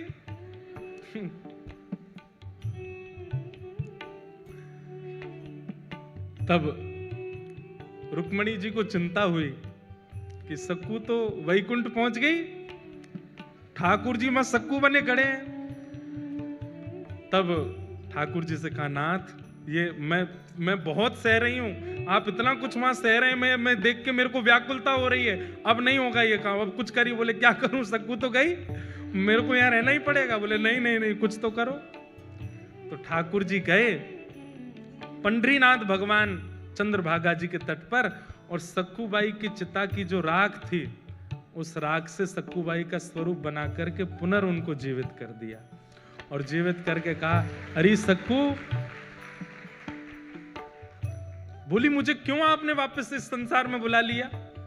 ठाकुर जी बोले, मैं बंधा हूं वहां पे, तो बोले वहां जा। नाथ, उस नरक में मैं कैसे जाऊं? बोले कुछ नहीं, इतने दिन मेरा संग किया, मेरे हाथ की बनी पूरन पोली खाई है उन्होंने, अब मेरा तो वहां पर पदार्पण हो चुका है, मेरे हाथ में मुझे जो करना था कर लिया। अब तेरे चरण दोबारा जब वहां पड़ेंगे, अब तू परम भक्ता हो गई है, तेरे चरण पड़ते ही वो शुद्ध हो जाएंगे, अब तू वापस जा। और वापस जाकर के वहां पर व्यवस्थित हो। सक्कूबाई अर्धरात्रि के समय पहुंची, ठाकुर जी वहां सक्कूबाई बने खड़े थे, उनको मुक्त किया। मुक्त करके ठाकुर जी तो अंतर ध्यान हो गए, कृपा करके सक्कूबाई वहां आकर के खड़ी हो गई। आज सुबह उठते ही पता नहीं क्या, सास ने रात में स्वप्न में कुछ देखा, पति को कुछ हुआ, सब ने आकर के सक्कूबाई को खोल दिया। वो तो सक्कूबाई तो, ठाकुर जी तो जा चुके, सक्कूबाई आ गई। सब ने कहा, सक्कू अब हमें लगता हमने तुझे बहुत पीड़ा दी, बहुत तुझ पर अत्याचार किया, अब तू हमारी है, तू हमारे साथ प्रेम से रह। लेकिन अभी भी थोड़ा रोष और क्रोध तो उनके मन में था ही, तो थोड़ा इतनी ज्यादा दयावंत तो हुए नहीं। लेकिन अब घटना क्या घटी, वो जो वारकरी वैष्णव जिन्होंने संस्कार किया था सक्कूबाई का, तो सक्कूबाई के वस्त्र और आभूषण वो लेकर के बोले वो घर पे दे चलते हैं, और थोड़ी सी अस्थियां भी ले ली थी। बोले उसको पति को कह देंगे नदी में बहा देना। यहां सक्कूबाई झाड़ू लगा रही थी घर में। जैसे ही वो वारकरी वैष्णव आए, घर में प्रवेश करती पहला तो मूर्छित ही हो गया। दूसरा बोला क्या हुआ क्या हुआ? बोले देख भूत। भीतर देखा तो सक्कू बाई झाड़ू लगा रही है। इतने में सास ससुर सब आए। बोले अरे इतने सारे ये वारकरी यहाँ कैसे? बोले हमें समझ नहीं आ रहा है ये हुआ क्या है। बोले क्यों? तो वस्त्र दिखाए तो सक्कू के वस्त्र, वही वस्त्र वही आभूषण वो जो पहनती थी वो सब कुछ था। और बोले ये क्या है? बोले मटके में अस्थियां हैं। बोले किसकी? बोले इनकी। सब अस्त व्यस्त हो गए। तो फिर सक्कू बाई ने पूरी कहानी बताई। बोले कि मैं तो यहाँ थी नहीं, मैं तो पंढरपुर में थी, ठाकुर जी का दर्शन करने के लिए गई थी, वहीं मेरे प्राण चले गए तो आप सबने मेरा संस्कार कर दिया, तो फिर तुम दोबारा जीवित कैसे हुई? बोले कि मैं गई पंढरपुर और मेरे पीछे से पूछो ये लोग क्या कर रहे थे। बोले आप लोग क्या? बोले हम तो सक्कू को रोज मारते थे, उससे पूरन पोली बनवाते थे। बोले सक्कू तो पंढरपुर में थी तो यहाँ किसको मार रहे थे? तब सक्कू बाई के नेत्र सजल हो गए। बोले पंडरीनाथ खड़े थे यहाँ पर, वही कर रहे थे सब। ये सुनते ही परिवार के लोग तो घुटनों पर बैठ गए, रोने लगे। बोले हमने ठाकुर जी को मारा, हमने ठाकुर जी से पूरन पोली बनवाई, हमने ठाकुर जी से सेवा करवाई। सब देख करके आश्चर्यचकित हो गए। बोले अब क्या करें? बोले बस अब सब छोड़ो, जिन्होंने हमारे लिए इतना कुछ किया अब उन्हीं के नगर में चलो। और सब छोड़ करके श्री सक्कू बाई अपने पूरे परिवार के सहित पंढरपुर चली गई और श्री पंडरीनाथ भगवान के चरणों में विराजमान होकर के अपना शेष जीवन वहीं व्यतीत कर दिया।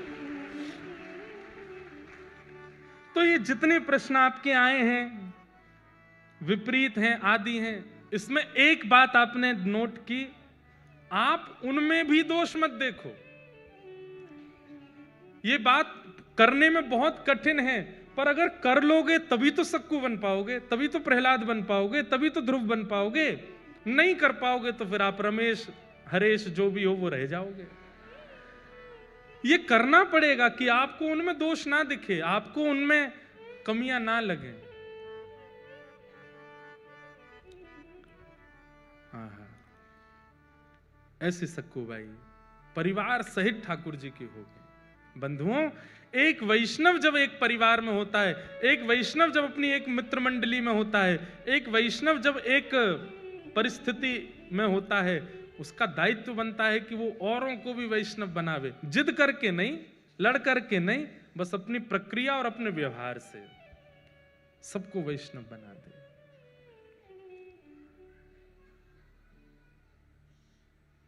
अब गाओ। मारा गिरधर लाल थारो नचायो नाचूं रे, मारा गिरधर लाल थारो नचायो। ओ मैं तो थारो नचायो नाचूं, मैं तो थारो नचायो, ओ मैं तो थारो नचायो नाचूं, मैं तो ओ मारा गिरधर लाल थारो नचायो नाचूं रे, मारा गिरधर लाल थारो नचायो नाचूं।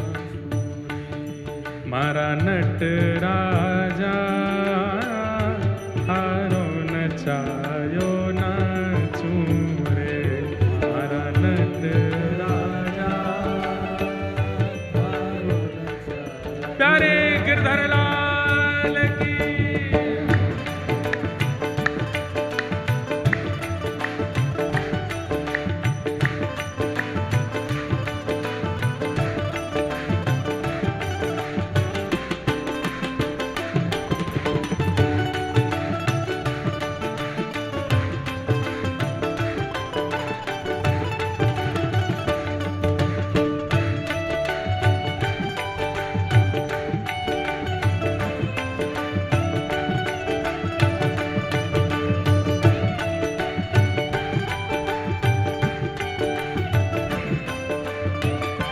गाइए।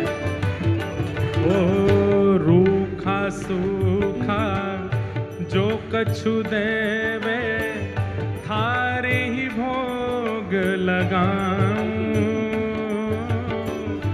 रूखा सूखा जो कछु देवे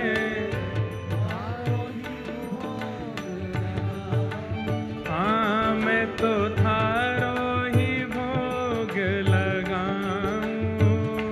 मैं तो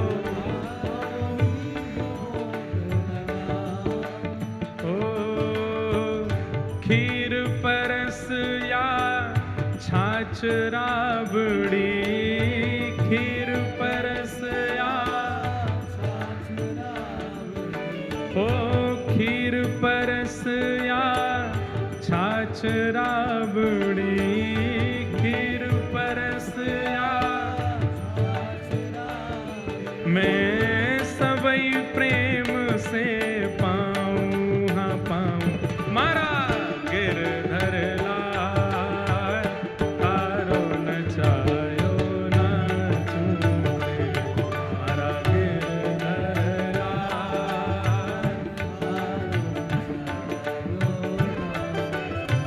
हे मारा गिरधर लाल तारो नचायो नाचूं रे। मारा और इस भाव की ये पंक्ति मुझे सबसे ज्यादा प्रिय है और यही भक्ति का स्वरूप है। क्या? ओ घर का प्राणी कहाँ ना माने, मन मन खुशी मनाऊं। घर का प्राणी कहाँ ना माने, मन मन खुशी हो मैं तो मन मन खुशी मनाऊं। मैं तो हो थारे इस मंगल विधान में, थारे इस मंगल विधान हो थारे इस मंगल विधान में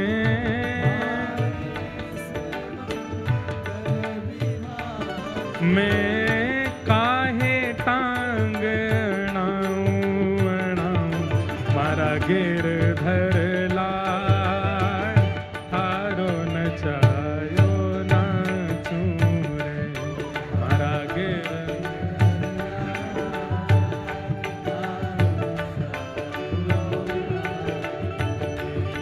मारा गिरधर लाल थारो नचायो नाचूं रे।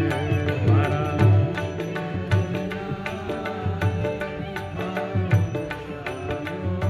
और ओ जो तू ठोकर मार गिरावे, लकड़ी जो गिर जाऊं।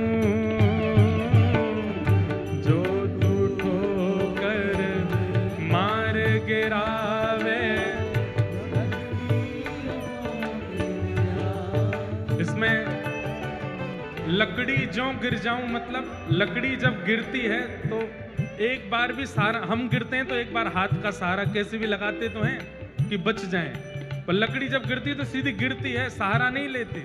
हे नाथ यदि आप मुझे गिराओ तो मैं गिरने को भी तैयार हूं, पर जो तू माथे ऊपर बिठावे, जो तू माथे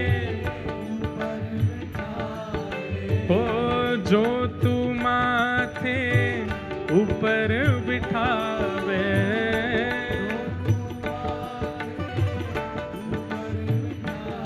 मैं तो भी ना शर्माऊं हम।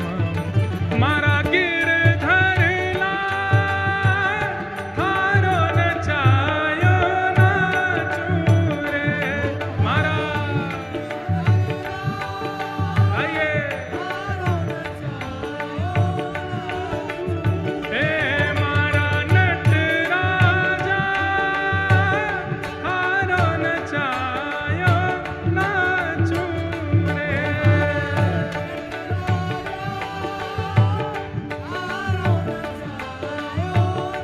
राधे राधे गोविंद गोविंद राधे राधे राधे गोविंद। ऊपर वाले भी गाओ, राधे राधे गोविंद गोविंद राधे।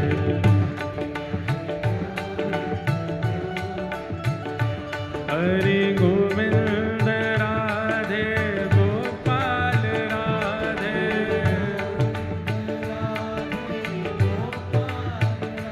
हरि गोविंद राधे गोपाल राधे।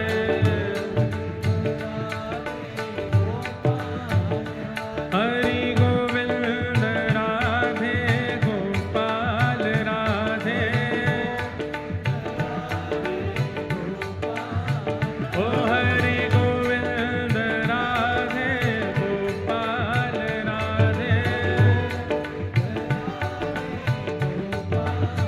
हे भजो हाँ भजो, हे भजो राधे राधे गोविंद गोविंद राधे। हे भजो राधे राधे गोविंद गोविंद राधे। देखो ऊपर वाले मत कूदो, मुझे डर लगता है कि तुम नीचे नहीं आ जाओ। अच्छा है कि आप लोग अपनी भक्ति की परिस्थिति में ऊपर जा रहे हो, हम नीचे वालों पे दया करना। ऊपर वाले केवल ताली बजाओ, नीचे वाले भजो हाँ भजो, हो भजो राधे राधे गोविंद गोविंद राधे। हे भजो राधे राधे गोविंद गोविंद राधे। भजो राधे राधे गोविंद गोविंद राधे। हे गोविंद राधे गोपाल राधे। भजो गोविंद राधे गोपाल राधे। हे भजो गोविंद राधे गोपाल राधे। भजो गोविंद राधे गोपाल राधे। हे भजो हाँ भजो, हो भजो, हे भजो हाँ भजो, हे भजो, हो भजो, हे भजो। भजो राधे राधे गोविंद गोविंद राधे।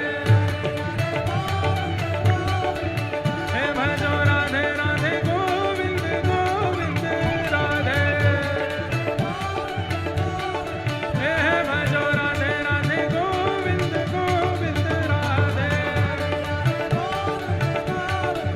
हे भजो राधे राधे गोविंद गोविंद राधे। जय जय श्री राम, जय जय श्री राम, जय जय श्री राधे। पूछरी के लौटा की हुक हुक प्यारे। क्या बात है बंसी वारे।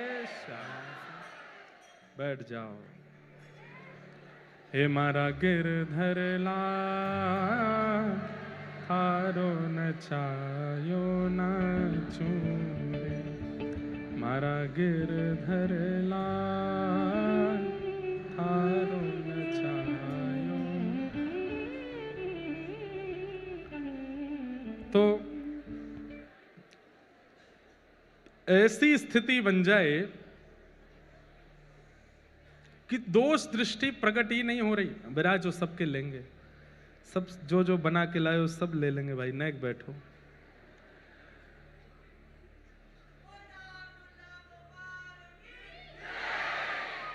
यम प्रव्रजन्तमनुपेतुमपेत कृत्यम, द्वैपायनो विरह कातरया जुहाव। पुत्रेति तन्मयतया तरवोऽभिनेदु, तं सर्वभूत हृदयं मुनिमानतोऽस्मि। कल हम लोगों ने भागवत जी का मंगलाचरण सुना। तत्पश्चात 88,000 सौनकादि ऋषि बैठे हैं और सूत जी महाराज से उन्होंने 6 प्रश्न किए हैं। और ये 6 प्रश्न कौन कौन से हैं, ध्यान से सुनना। किम श्रेय शास्त्र सारः का स्वावतार प्रयोजनम, किम कर्म के अवतारश्च धर्मः कम शरणम गतः। सबसे पहला कि भगवान के अवतार का श्रेय माने क्रेडिट किसको जाता है। भक्तों के लिए आते हैं ठाकुर जी, राक्षसों के लिए आते हैं, किसके लिए आते हैं, किम श्रेय। फिर हमारे हिंदू वैदिक सनातन धर्म में इतने सारे शास्त्र हैं, इनका सार क्या है। दूसरा प्रश्न, स्व अवतार प्रयोजनम, भगवान के अवतार का प्रयोजन क्या है। ठाकुर जी धर्म संस्थापनार्थाय संभवामि युगे युगे, धर्म की स्थापना करने आते हैं, परंतु कई विषय और कई लीलाओं से कई लोगों के मन में प्रश्न चिन्ह प्रकट हो जाता है। तो इसका स्पष्टीकरण करें कि भगवान के अवतार का प्रयोजन क्या है।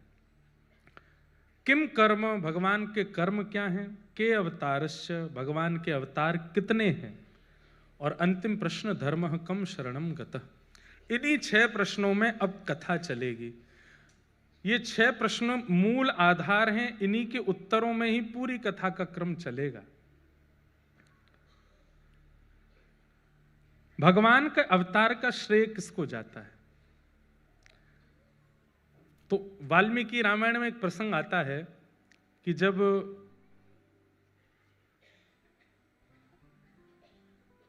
विभीषण शरणागति हुई, विभीषण को लंका से निकाल दिया रावण ने, और जब विभीषण राम जी की शरण में आया तो राम जी ने शरणागति करने से पूर्व एक बार अपनी वानर सेना से पूछा कि मुझे क्या करना चाहिए, इसको स्वीकार करूं कि नहीं।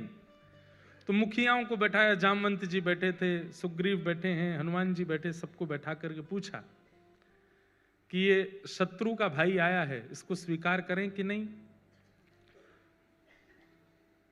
तो कईयों ने तो ठाकुर जी से कहा, ठाकुर जी आपका स्वभाव अस्वीकार का तो है नहीं, शरण गहे प्रभु ताही न त्यागा। शरण में आने वाला विश्वद्रोही क्यों ना हो, ठाकुर जी उसको भी स्वीकार करते हैं। कितना बड़ा गुण है ठाकुर जी का। और हम लोग कैसे हैं, हमें जो अच्छा नहीं लगता वो अवगुण भी यदि किसी में आ जाता है तो वो अपना पुत्र भी हो, अपनी पत्नी भी हो, अपने पति भी हो, अपने पिता माता भी, तो भी हम त्याग कर देते हैं। और ठाकुर जी कैसे हैं कि विश्वद्रोह भी अगर उसके अंदर हो तो भी वो ठाकुर जी की शरणागति अगर पवित्र होकर के कर ले, ठाकुर जी उसको स्वीकार कर लेते हैं। इसीलिए तो वो ठाकुर जी और हम मानव हैं। उनके अंदर स्वीकारता है और हमारे अंदर विषयों की स्वीकारता है और दोष देख करके लोगों का त्याग है। इसका मतलब ये नहीं है कि आप विषयी भोगी लोगों का त्याग ना करो। सूरदास जी की एक पंक्ति है, उसमें सूरदास जी आपको त्यागने के लिए नहीं कह रहे, पर मन से त्यागने को कहते हैं। तजोरे मन हरि विमुखन को संग, मन से त्याग करो। कई बार कई संबंध ऐसे होते हैं जिनका हम शरीर से त्याग नहीं कर सकते, पर मन में उनको स्थान मत दो। मन में योग्य नहीं है आने लायक, इतना तो कर सकते हैं। तो जब विभीषण जी आए तो भगवान ने सबसे पूछा, तो सुग्रीव ने मना किया कि प्रभु शत्रु का भाई है, इसको स्वीकार नहीं करना चाहिए। तो सुग्रीव की बात पर कई वानरों ने बल दिया कि नहीं, सुग्रीव सही कह रहे हैं नाथ, हम इतने आगे तक आ चुके हैं, अब लंका पहुंचने की देर और सीता जी को बस प्राप्त करने की देर है, और ऐसी स्थिति में विभीषण को स्वीकार करना, कहीं ऐसा ना हो कि कोई विघ्न आ जाए, मत स्वीकार करो। सबकी बात सुन करके ठाकुर जी ने कहा ठीक है, उठ करके गए और विभीषण को हृदय से लगाया, तिलक कर दिया, स्वीकार कर लिया। तो ये बात सुग्रीव को अच्छी नहीं लगी और कहते हैं कि सुग्रीव ने उस समय मन बना लिया और मन में सोचने लगा, अब ये अकेले सीता जी को ले आवे, मैं तो इनका साथ नहीं दूंगा। जब हमारी बात माननी नहीं थी तो पूछा क्यों? तो ठाकुर जी तो मन की बात जानते हैं। तुरंत सुग्रीव को बुला करके भगवान बोले क्या सोच रहे हो मन में? सुग्रीव बोले नहीं कुछ नहीं। बोले तुम क्या बोलते हो, हमको पता नहीं। लेकिन सुग्रीव हम तुमको एक बात स्पष्ट कर दें। बोले क्या? तुम्हें क्या लगता है हम रावण से युद्ध करने के लिए यहां आए हैं? जितनी देर में लक्ष्मण जी अपनी पलक झपकाते हैं ना, इससे भी कम समय में वैकुंठ में बैठे बैठे रावण का वध कर सकता हूं मैं। और वध तो बाद की बात, अगर मैं ना चाहूं तो रावण का जन्म ही नहीं होगा। मैं चाहता हूं इसीलिए सब हो रहा है। तो ये मत सोचो कि तुम्हारा संग मिलेगा, बानर सेना मिलेगी, तुम लोग आओगे तो ही रावण मरेगा। ये सब तो लीला तुम लोगों को सुख देने के लिए कर रहा हूं। मेरी इच्छा हो जाए तो रावण का जन्म ही नहीं होगा। इसलिए तुम ये विचार मत करो कि मैं अकेले सीता जी को, अब भी तुम सब तो, महाभारत के प्रसंग में भी यही आता है कि अर्जुन को अपने गांडीव धनुष का बहुत अभिमान हो गया। तो उस समय बर्बरीक, जिन्हें हम लोग आज कलिकाल में श्री खाटू श्याम जी के रूप में पूजते हैं, जब उन्होंने ये उद्घोषणा कर दी कि महाभारत युद्ध का सबसे बड़ा योद्धा कौन, तो भीम अपनी छाती चौड़ा के खड़े हो गए, मेरा नाम बोलेंगे। युधिष्ठिर बोले नाम तो मेरा ही बोला जाएगा। अर्जुन ने अपना धनुष आगे कर दिया कि ये दिखेगा तो ये मेरी तरफ बोलेंगे। दूर खड़े थे ठाकुर जी, बर्बरीक बोले महाभारत युद्ध के सबसे बड़े योद्धा कृष्ण। तो उस समय परिहास करने लगे पांडव और हंसते हुए बोले बर्बरीक, जिसने शस्त्र भी नहीं उठाया पूरे महाभारत में, तुम कह रहे हो सबसे बड़ा योद्धा वो? जिन्होंने केवल भोजन पानी किया है, शयन किया है और थोड़ा बहुत रथ चलाया, तुम कह रहे हो सबसे बड़े योद्धा वो? हमें लगता है तुम्हें दिखाई नहीं दिया। बोले इसीलिए तो कह रहा हूं सबसे बड़े योद्धा वो जिन्होंने बिना शस्त्र के पूरी सेना मार दी। अरे अर्जुन, अरे युधिष्ठिर, वास्तव में तो जब कौरव कृष्ण के विपक्ष में खड़े हुए, मृत्यु तो तभी हो गई थी उन लोगों की। कोई भगवान के विपक्ष में खड़ा हो जाए तो मृत्यु तो उसी समय है, लेकिन श्रेय तुम लोगों को मिल जाए इसलिए केवल उनके प्राण तो निकल चुके हैं, बस उन कठपुतली की तरह घूम रहे थे, तुम्हारे बाण लगने से श्रेय तुमको मिल रहा था। तो इसको मैंने मारा, उसको मैंने मारा, उसको मैंने मारा, मर तो वो पहले ही गए थे।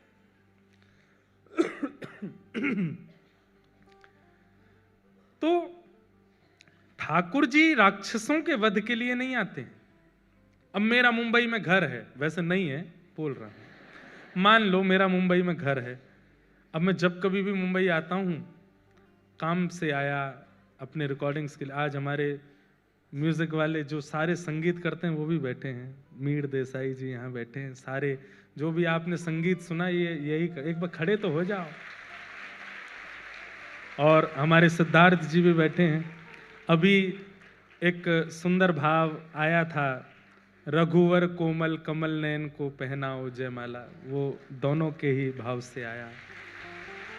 हमारे आज नवदीप जी भी यहाँ बैठे हैं, मेरो मन वृंदावन में अटक्यो, वो भजन इन्होंने ही लिखा है। मोहित जी भी आए हैं, मोहित जी आए, कहाँ हैं? अच्छा, उनकी बहन आई हैं। तो ये सब आज हमारे संगीत के सब हमारे मित्रगण भी आए हैं, सब जो बंबई में, सारे संगीत बंबई में ही होता है, आप लोगों को पता भी नहीं चलती, हम रात में आके गा के चले जाते हैं। तो आता तो रहता हूं मैं। अब मान लीजिए कि मैं आया तो अपने काम से, लेकिन मैंने सोचा कि घर बंद पड़ा है, थोड़ा साफ सफाई कर चलें। आया तो मैं अपने मित्रों से मिलने के लिए, लेकिन लगे हाथ सोचा जो गंदगी है उसको भी साफ करें। ऐसे ही ठाकुर जी का, आते तो वो हम भक्तों के लिए हैं, पर विचार करते हैं कि रावण कंस आदि जैसी गंदगियां हैं, इनको भी साफ करते चलो। उनके लिए ठाकुर जी आते हैं, ये विशेष बात नहीं है, उन्हीं के लिए ठाकुर जी नहीं आते। एक प्रसंग सुनाए। एक बार नारद जी महाराज भगवान की दिनचर्या देखने के लिए गए, भागवत जी में प्रसंग आता है। और नारद जी जब ठाकुर जी की दिनचर्या देखने के लिए गए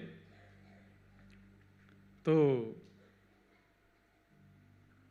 सुबह सुबह पहुंचे सब लोग, देखो इधर देखो, ध्यान से सुनो, बहुत अच्छा प्रसंग है। सुबह सुबह नारद जी पहुंचे तो ठाकुर जी कहीं जा रहे थे, नारद जी आ रहे थे। तो नारद जी ने कहा, ठाकुर जी प्रणाम, दंडवत साष्टांग किया, बैठो बैठो आता हूं। ठाकुर जी चले गए। नारद जी अंदर गए तो लक्ष्मी जी ने बैठाया, आसन दिया, आइए विराजिए, कुछ भोजन प्रसाद बाल भोग करेंगे, नाश्ता पूछा। नारद जी बोले नहीं सब ठीक है, ये ठाकुर जी कहाँ गए सुबह सुबह? तो लक्ष्मी जी बोली ये रोज जाते हैं, सुबह उठते ही चले जाते हैं, कहाँ जाते हैं ये मुझे नहीं पता, सुबह उठते ही स्नान ध्यान करके चले जाते हैं। तो नारद जी हमारे जो हैं, जैसे हमारी जीवन के स्क्रिप्ट राइटर ठाकुर जी हैं, ऐसे ठाकुर जी की लीला के स्क्रिप्ट राइटर नारद जी हैं। कई बार कई लीलाएं तो नारद जी की वजह से होती है ठाकुर जी के जीवन में।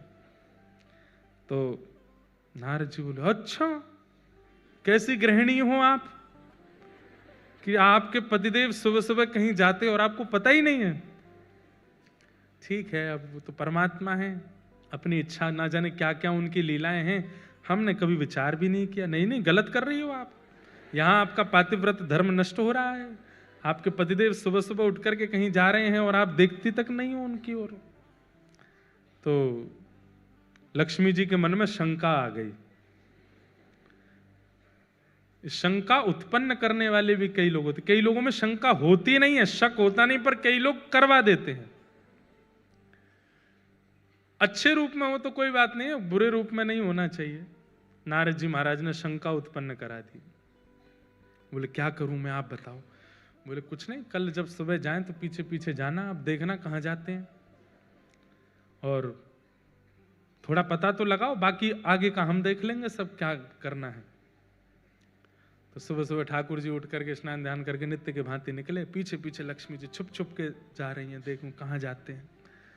तभी वैकुंठ में कहीं जाकर के ठाकुर जी एक द्वार जैसा था उसके अंदर प्रवेश कर गए। भीतर से द्वार बंद कर लिया, लक्ष्मी जी बाहर तक देख आई, लौट करके आई। नारद जी से बोला मैंने देख लिया, कहाँ गए? बोले कहाँ गए? बोले यहाँ से ऐसे ऐसे जाके इधर उधर जाके वहां एक द्वार है उसके अंदर प्रवेश कर गए। जय हो दिगंबरा। हमारे नासिक दत्त धाम के पूज्य गुरुजी पधारे हैं, बहुत बहुत प्रणाम, अभिनंदन। तो क्या बता रहा था मैं? तो एक द्वार में प्रवेश कर गए।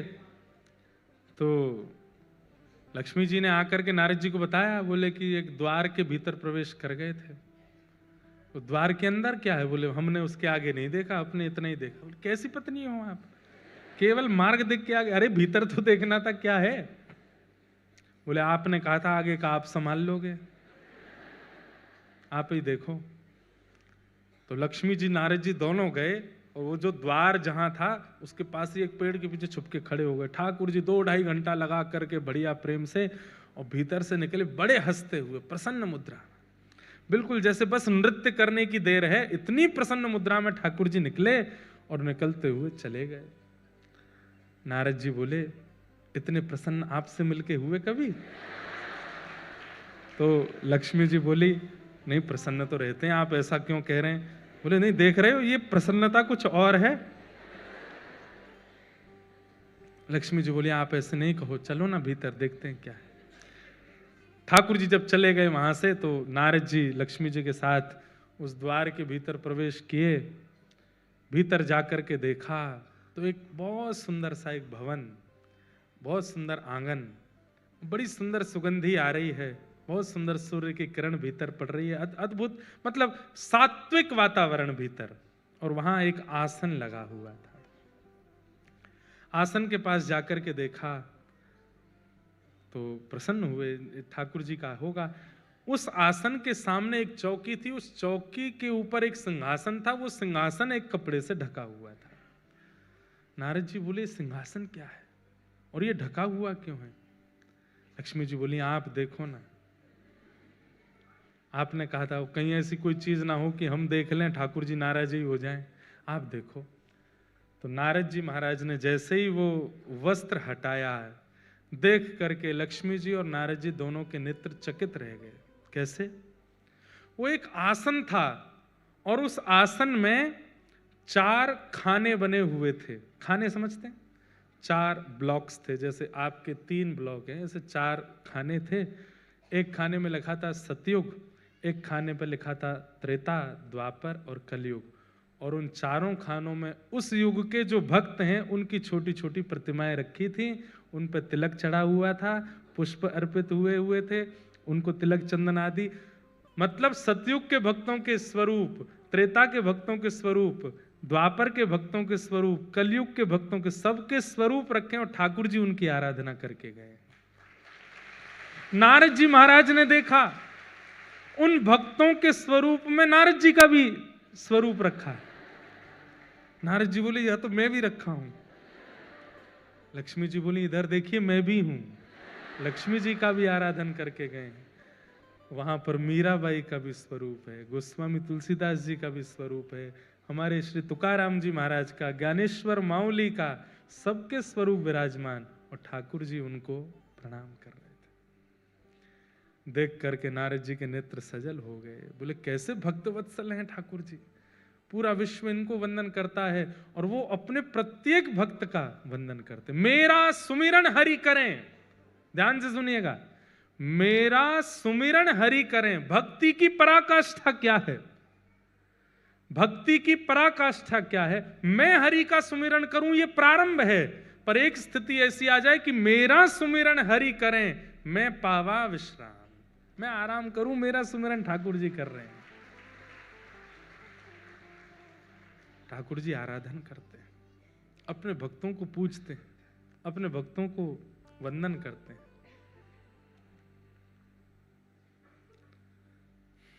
सोचो, आप जैसे नहलाते हो, आप जैसे वस्त्र पहनाते हो, जैसे भोग वैसे ही वैकुंठ में, जरूरी नहीं आपकी करते होंगे, पर जो भक्त श्रेणी होगा।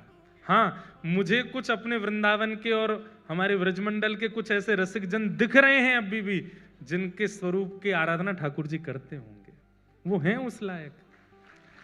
ठाकुर जी इत्र लगाते होंगे, ठाकुर जी पोशाक पहनाते होंगे, और सही बताऊं तो ठाकुर जी जैसी आराधना करते हैं वैसे ही फिर वो लोग हमको यहां दिखाई देते हैं, वैसे ही उनका स्वरूप दिखने लगता है।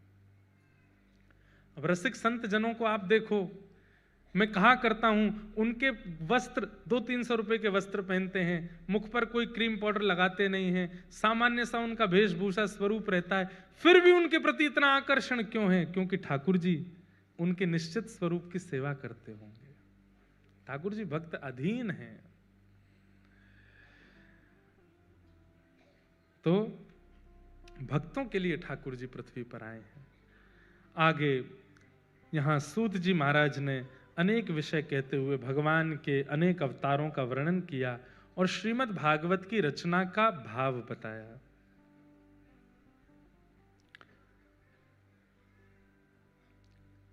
इदं भागवतं नाम पुराणं ब्रह्म संहितं उत्तम श्लोक चरितं चकार भगवान ऋषि। वेद व्यास जी महाराज ने भागवत की रचना की। क्यों रचना की? मानव कल्याण के लिए रचना की। आदि आदि विषय बहुत विस्तृत रूप से बताया गया। नारद जी महाराज ने भागवत की रचना करवाने में वेद व्यास जी का सहयोग किया। उस प्रसंग को सुनाते हुए फिर यहां से थोड़ी महाभारत का प्रसंग सुनाया। ये सब विषय हम बहुत विस्तार से कथा में सुना चुके हैं, इसलिए इनको सूक्ष्मता से कह रहे हैं। महाभारत के अंतिम पड़ाव का प्रसंग यहां सुनाया गया। क्यों सुनाया गया?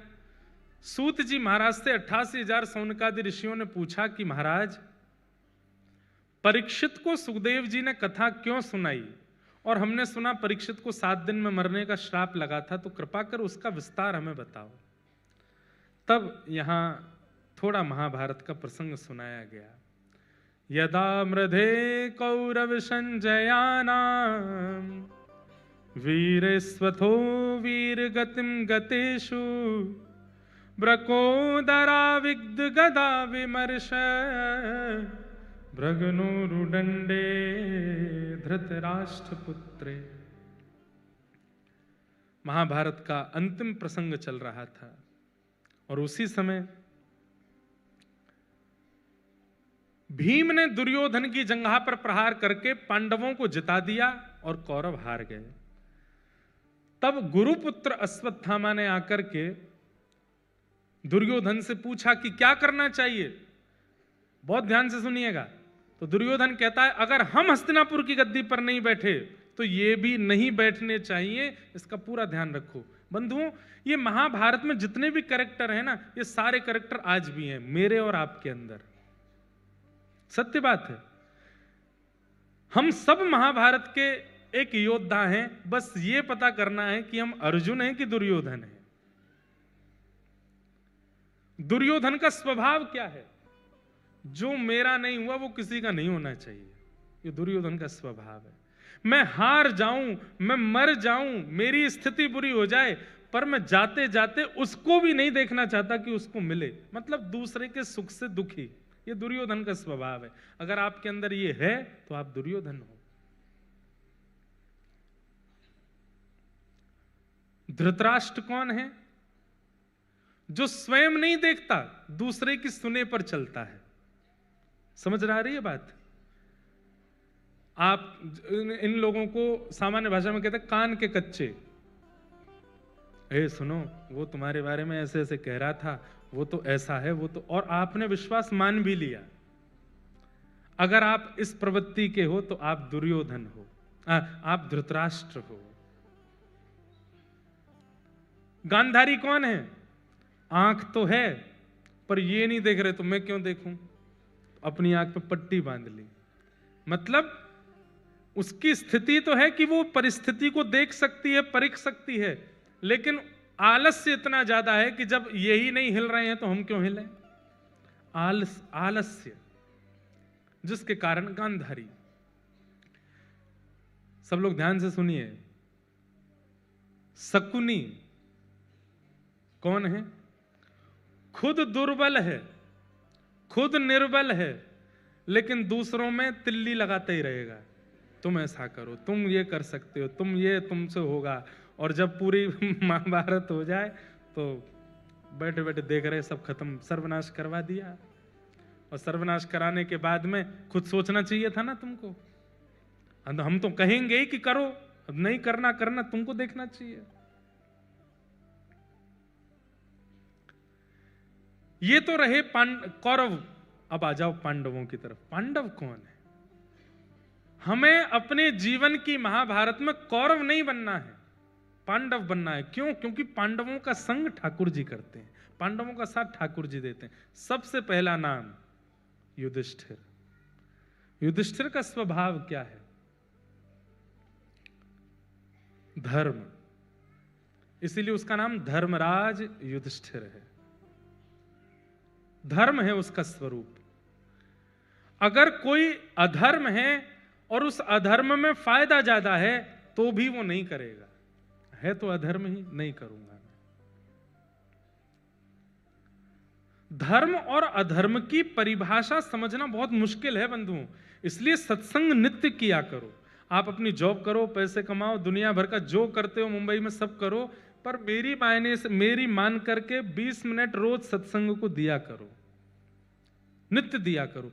क्योंकि सत्संग ही आपकी विवेक बुद्धि जागृत करता है और विवेक बुद्धि से ही धर्म का पता चलता है कि क्या धर्म है, क्या अधर्म है। तो धर्म का जो पालन करे वो युधिष्ठिर। भले ही अधर्म में करोड़ों का मुनाफा हो रहा है, लेकिन फिर भी नहीं करूंगा, धर्म करूंगा। हम कथा करते हैं, ऐसा चेहरा हो गया है हमारा कि हमको भी एडवर्टाइजमेंट करने के लिए बोलते हैं कई लोग, इसका कर दो, उसका कर दो, आप कह दोगे तो हमारे फ्लैट बिक जाएंगे, आप कह दोगे तो यूं हो जाएगा। कई लोग तो प्रलोभन दे देते हैं कि हम आपको इतना देंगे, ये कर दो। मन में भाव आता नहीं, इसके लिए वाणी नहीं है, इसके लिए स्वरूप नहीं है, इसके लिए बुद्धि विवेक नहीं है। बुद्धि विवेक कथा कह के कहने के लिए, कथा कह के दक्षिणा हम ले लेंगे, पर हाँ धार्मिक प्रचार कर देंगे, किसी महाराज जी के मंदिर का प्रचार कर देंगे, किसी की सामूहिक विवाह हो रहे हैं कन्याओं के, उसका प्रचार कर देंगे, गौशाला का प्रचार कर देंगे, वहां दान पुण्य कर, पर किसी के व्यापार का प्रचार, और तुम उसके लिए करोड़ दो और मैं स्वीकार करूं, ये अधर्म। ये एक बात बताई मैंने, ऐसे अनेक बातें होती हैं जहां आप धर्म और अधर्म का आकलन करके अपने जीवन के निर्णय लेते हैं, वही युधिष्ठिर है। दूसरा नाम आता है भीम। भीम का स्वरूप क्या है? बल। भीम बलवान है। बल का मतलब शारीरिक बल नहीं होता, बल का मतलब हर प्रकार का बल, बौद्धिक बल, शारीरिक बल, धन का बल, कॉन्टैक्ट्स का बल। मेरे बहुत कॉन्टैक्ट हैं, मेरे बहुत जानकारियां हैं, मेरी बहुत पहचाने हैं, सबका बल। पर सबका बल होते हुए भी उस बल का दुरुपयोग ना करने वाला, वो भीम है। कई लोग होते हैं वो बल का दुरुपयोग करते हैं, चाहे वो धन का हो, चाहे वो शरीर का हो, बुद्धि का हो, उसका दुरुपयोग करते हैं। बल का दुरुपयोग ना करने वाला भीम। तीसरा आता है अर्जुन। अर्जुन कौन है? मन। मन तो है पर मन में दया है, इसलिए कृष्ण उसके सारथी बनते हैं। महाभारत युद्ध निश्चित हुआ, दुर्योधन भी गया भगवान के पास, अर्जुन भी गया भगवान के पास। दुर्योधन ने जाकर के कहा आप हमारे पक्ष में आ जाओ महाभारत युद्ध में। अर्जुन से पूछा, अर्जुन बोला हम भी आपको ही चाहते हैं, पर आपकी इच्छा हो तो आप आ जाओ। तो भगवान बोले देखो तुम दोनों के पास मेरा जाने का मन है, पर मैं एक निर्णय लेता हूं। क्या? एक तरफ मेरी सेना, एक तरफ अकेला मैं, और मैं बिना शस्त्र अस्त्र के आऊंगा, खाली हाथ, निहत्था। अब तुम दोनों चूज करो क्या चाहिए। दुर्योधन बोला मुझे सेना चाहिए। एक तरफ है क्वालिटी और एक तरफ है क्वांटिटी। हम लोग भी क्वांटिटी की तरफ भागते हैं, क्वालिटी की तरफ नहीं। दुर्योधन सेना लेकर के चला गया और अर्जुन के पक्ष में आ गए भगवान। तो जब दुर्योधन चला गया तो भगवान कहते हैं, हे पागल, तूने सेना क्यों नहीं मांगी? वैसे ही तुम्हारी सेना इतनी कमजोर, और वो वहां पर भीष्म पितामह हैं, वहां पर द्रोणाचार्य हैं, वहां पर कृपाचार्य हैं, वहां पर इतने बड़े बड़े योद्धा हैं, उनको सेना की आवश्यकता नहीं थी।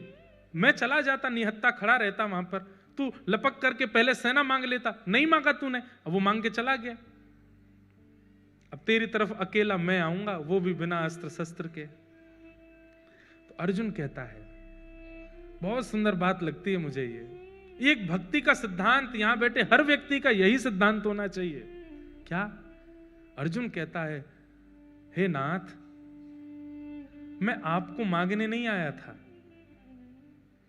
और ना मैं आपसे मांगने आया था।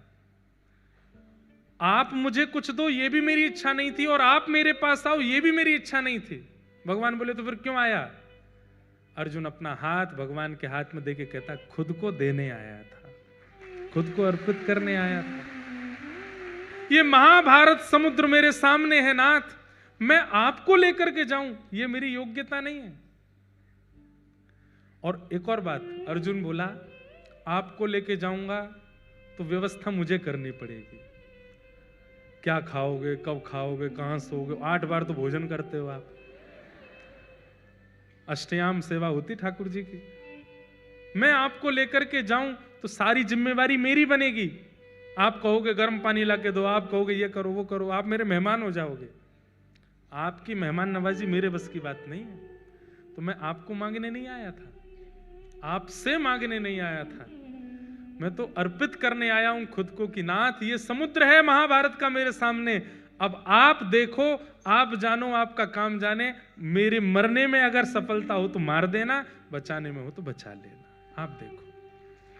बस इस बात ने महाभारत का युद्ध जिता दिया अर्जुन को। आप देख लो क्या करना है। ठाकुर जी ने मन में एक बार तो विचार, पहले तो भावुक हो गए ठाकुर जी, अर्जुन को हृदय से लगाया, वाह अर्जुन अब तू देख महाभारत युद्ध, तू देखना, बस एक बात का याद रखना। क्या? मैं कहूं तो दिन, मैं कहूं तो रात, मैं कहूं तो चल, मैं कहूं तो बैठ, मारा गिरधर लाल थारो नचायो नाचो, यही करना। बोला हाँ ठीक है। भगवान ने परीक्षा ली, सबको कथा पता है। एक समय आया बीच मैदान में रथ रुक गया अर्जुन का, घोड़े प्यासे हैं, चिंघाड़ रहे थे घोड़े और सामने से बाणों की बौछार, आगे नहीं बढ़ रहा है रथ। अर्जुन घबरा करके बोला, नाथ अब क्या करें? बोले तुम्हारे घोड़े प्यासे हैं, पानी पिलाओ। बोले बीच युद्ध मैदान में कैसे पिलाऊं? बोले उतर करके गांडीव धनुष से पृथ्वी में गड्ढा करो, पानी का स्रोत निकालो, घोड़ों को पानी पिलाओ। एक बाण में ही निकल आएगा क्या पानी?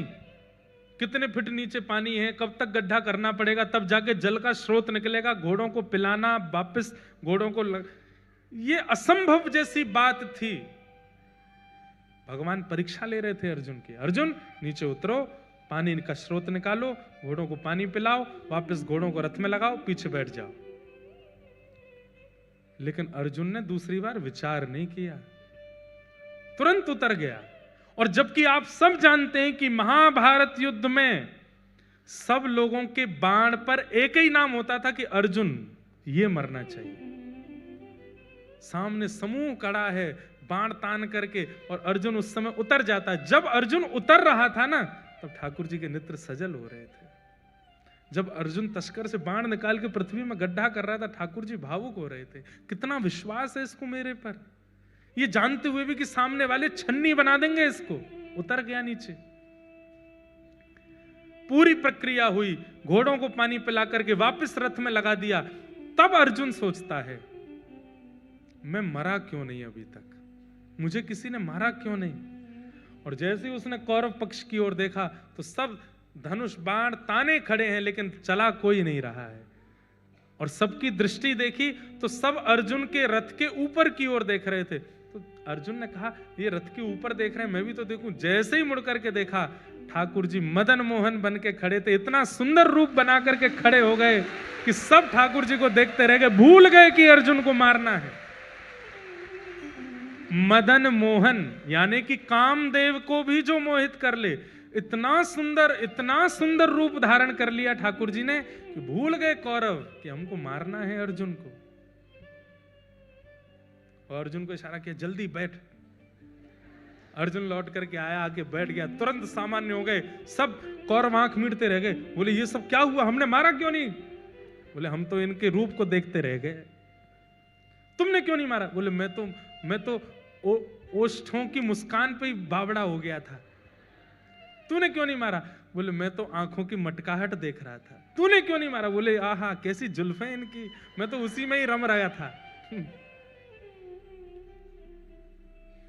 ये ऐसे योद्धा हैं जो अपने स्वरूप से मार देते हैं सैनिकों को। तो महाभारत में अर्जुन बनो, युधिष्ठिर बनो, भीम बनो, तब इस संसार रूपी महाभारत के तुम पांडव हो और कृष्ण आपके सारथी बनेंगे।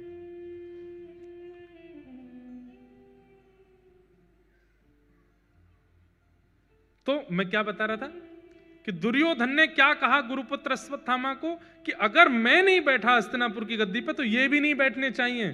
भले ही युद्ध जीत गए तो क्या हुआ, कल सुबह इनका राज तिलक होना, उससे पहले पहले अर्धरात्रि में मार दो, जाकर के छल से मारो, विष दे के मारो, जैसे मारना है मारो। अश्वत्थामा अर्धरात्रि में गया मारने के लिए, लेकिन जाको राखे साइया मार सके ना कोई। भगवान आधी रात में ही पांडवों को लेकर के कहीं और चले गए। द्रौपदी के 5 पुत्र सोते रह गए, अश्वत्थामा ने उनको मार दिया। प्रातःकाल होती अश्वत्थामा को दंड दिया। अश्वत्थामा ने अपने दंड का बदला लेने के लिए उत्तरा के गर्भस्थ शिशु को नष्ट करने के लिए ब्रह्मास्त्र छोड़ दिया। भगवान ने उत्तरा के गर्भ में प्रवेश करके उस बालक की भी रक्षा की और वही बालक जन्म लेकर के भागवत का श्रोता परीक्षित बना। हमारे पूज्य दादा गुरुदेव अनंत श्री विभूषित श्रीमन रामानुज प्रपन्नाचार्य गुरु जी, 21 दिसंबर को उनकी तिथि थी। 29वां वैकुंठ उत्सव था। मैं 6 महीने की आयु में था तब गुरुदेव का भगवत धाम गमन हुआ। पर उन्हीं की कृपा है हम पर, हमारे पूरे परिवार पर, पूज्य पिताजी पर। श्रीमद् भागवत की ऐसी अद्भुत व्याख्या करते थे वो। इस प्रसंग में वो एक बहुत अच्छी बात कहते हैं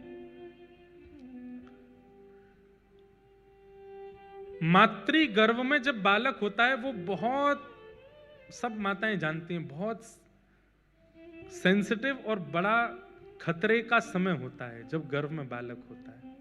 आज भी पूरे विश्व भर में कितने बालक गर्भ में आने के बाद भी जन्म नहीं ले पाते, उनका वहीं से ही प्रस्थान हो जाता है। लेकिन भगवान ने सबके बालकों को तो नहीं बचाया। उत्तरा के बालक में ऐसी क्या विशेषता है कि ठाकुर जी उसके गर्भ में प्रवेश कर गए और उसकी रक्षा करके आए। तो हमारे रामानुज गुरु जी एक बहुत अच्छी बात कहते थे, बोले क्योंकि ठाकुर जी को पता है, ये रामानुज गुरु जी पूज्य पिताजी के गुरुदेव, हमारे दादा गुरुदेव, शिक्षा गुरु, पिताजी के दीक्षा गुरुदेव तो श्रीमद गरुणध्वजाचार्य जी महाराज हैं। आप दीक्षा नहीं देते थे तो आपने पिताजी को पढ़ाया, और कभी आप कहीं पढ़ा होगा यूट्यूब पे, कभी सुनिएगा कि पिताजी को आपने कैसे पढ़ाया, अद्भुत है। तो आप कहते थे कि भगवान ने ये देखा कि उत्तरा के गर्भ का जो बालक है ये कौन है, बोले कालांतर में भागवत का श्रोता है, मेरी कथा का श्रोता बनने वाला है। इसलिए ठाकुर जी ने उसको गर्भ में जाकर के रक्षा की, क्योंकि इसके श्रोता बनने से लाखों लोगों को कथा सुनने को मिलेगी। तो कहीं ना कहीं मैं और आप भी अपने मातृ गर्भ में भगवान के द्वारा रक्षित किए गए हैं, क्योंकि आज हम कथा सुन रहे हैं, हम भी कथा के श्रोता हैं। मातृ गर्भ में हमारी भी रक्षण ठाकुर जी ने ही किया है। पूरे विश्व में जितने भी लोग जन्मे हैं, सब लोग जन्मे हैं अपने प्रारब्ध से, अपने पूर्व के कर्म से, अपने किसी कर्म की पूर्ति के लिए उनका जन्म हुआ। लेकिन कथा में आकर के यदि व्यक्ति बैठा है तो इस बात को प्रमाणित मान ले कि मेरा जन्म इसीलिए हुआ था कि आज का दिन मैं देख सकूं, कथा श्रवण कर सकूं, इसी के लिए ठाकुर जी ने बचाया।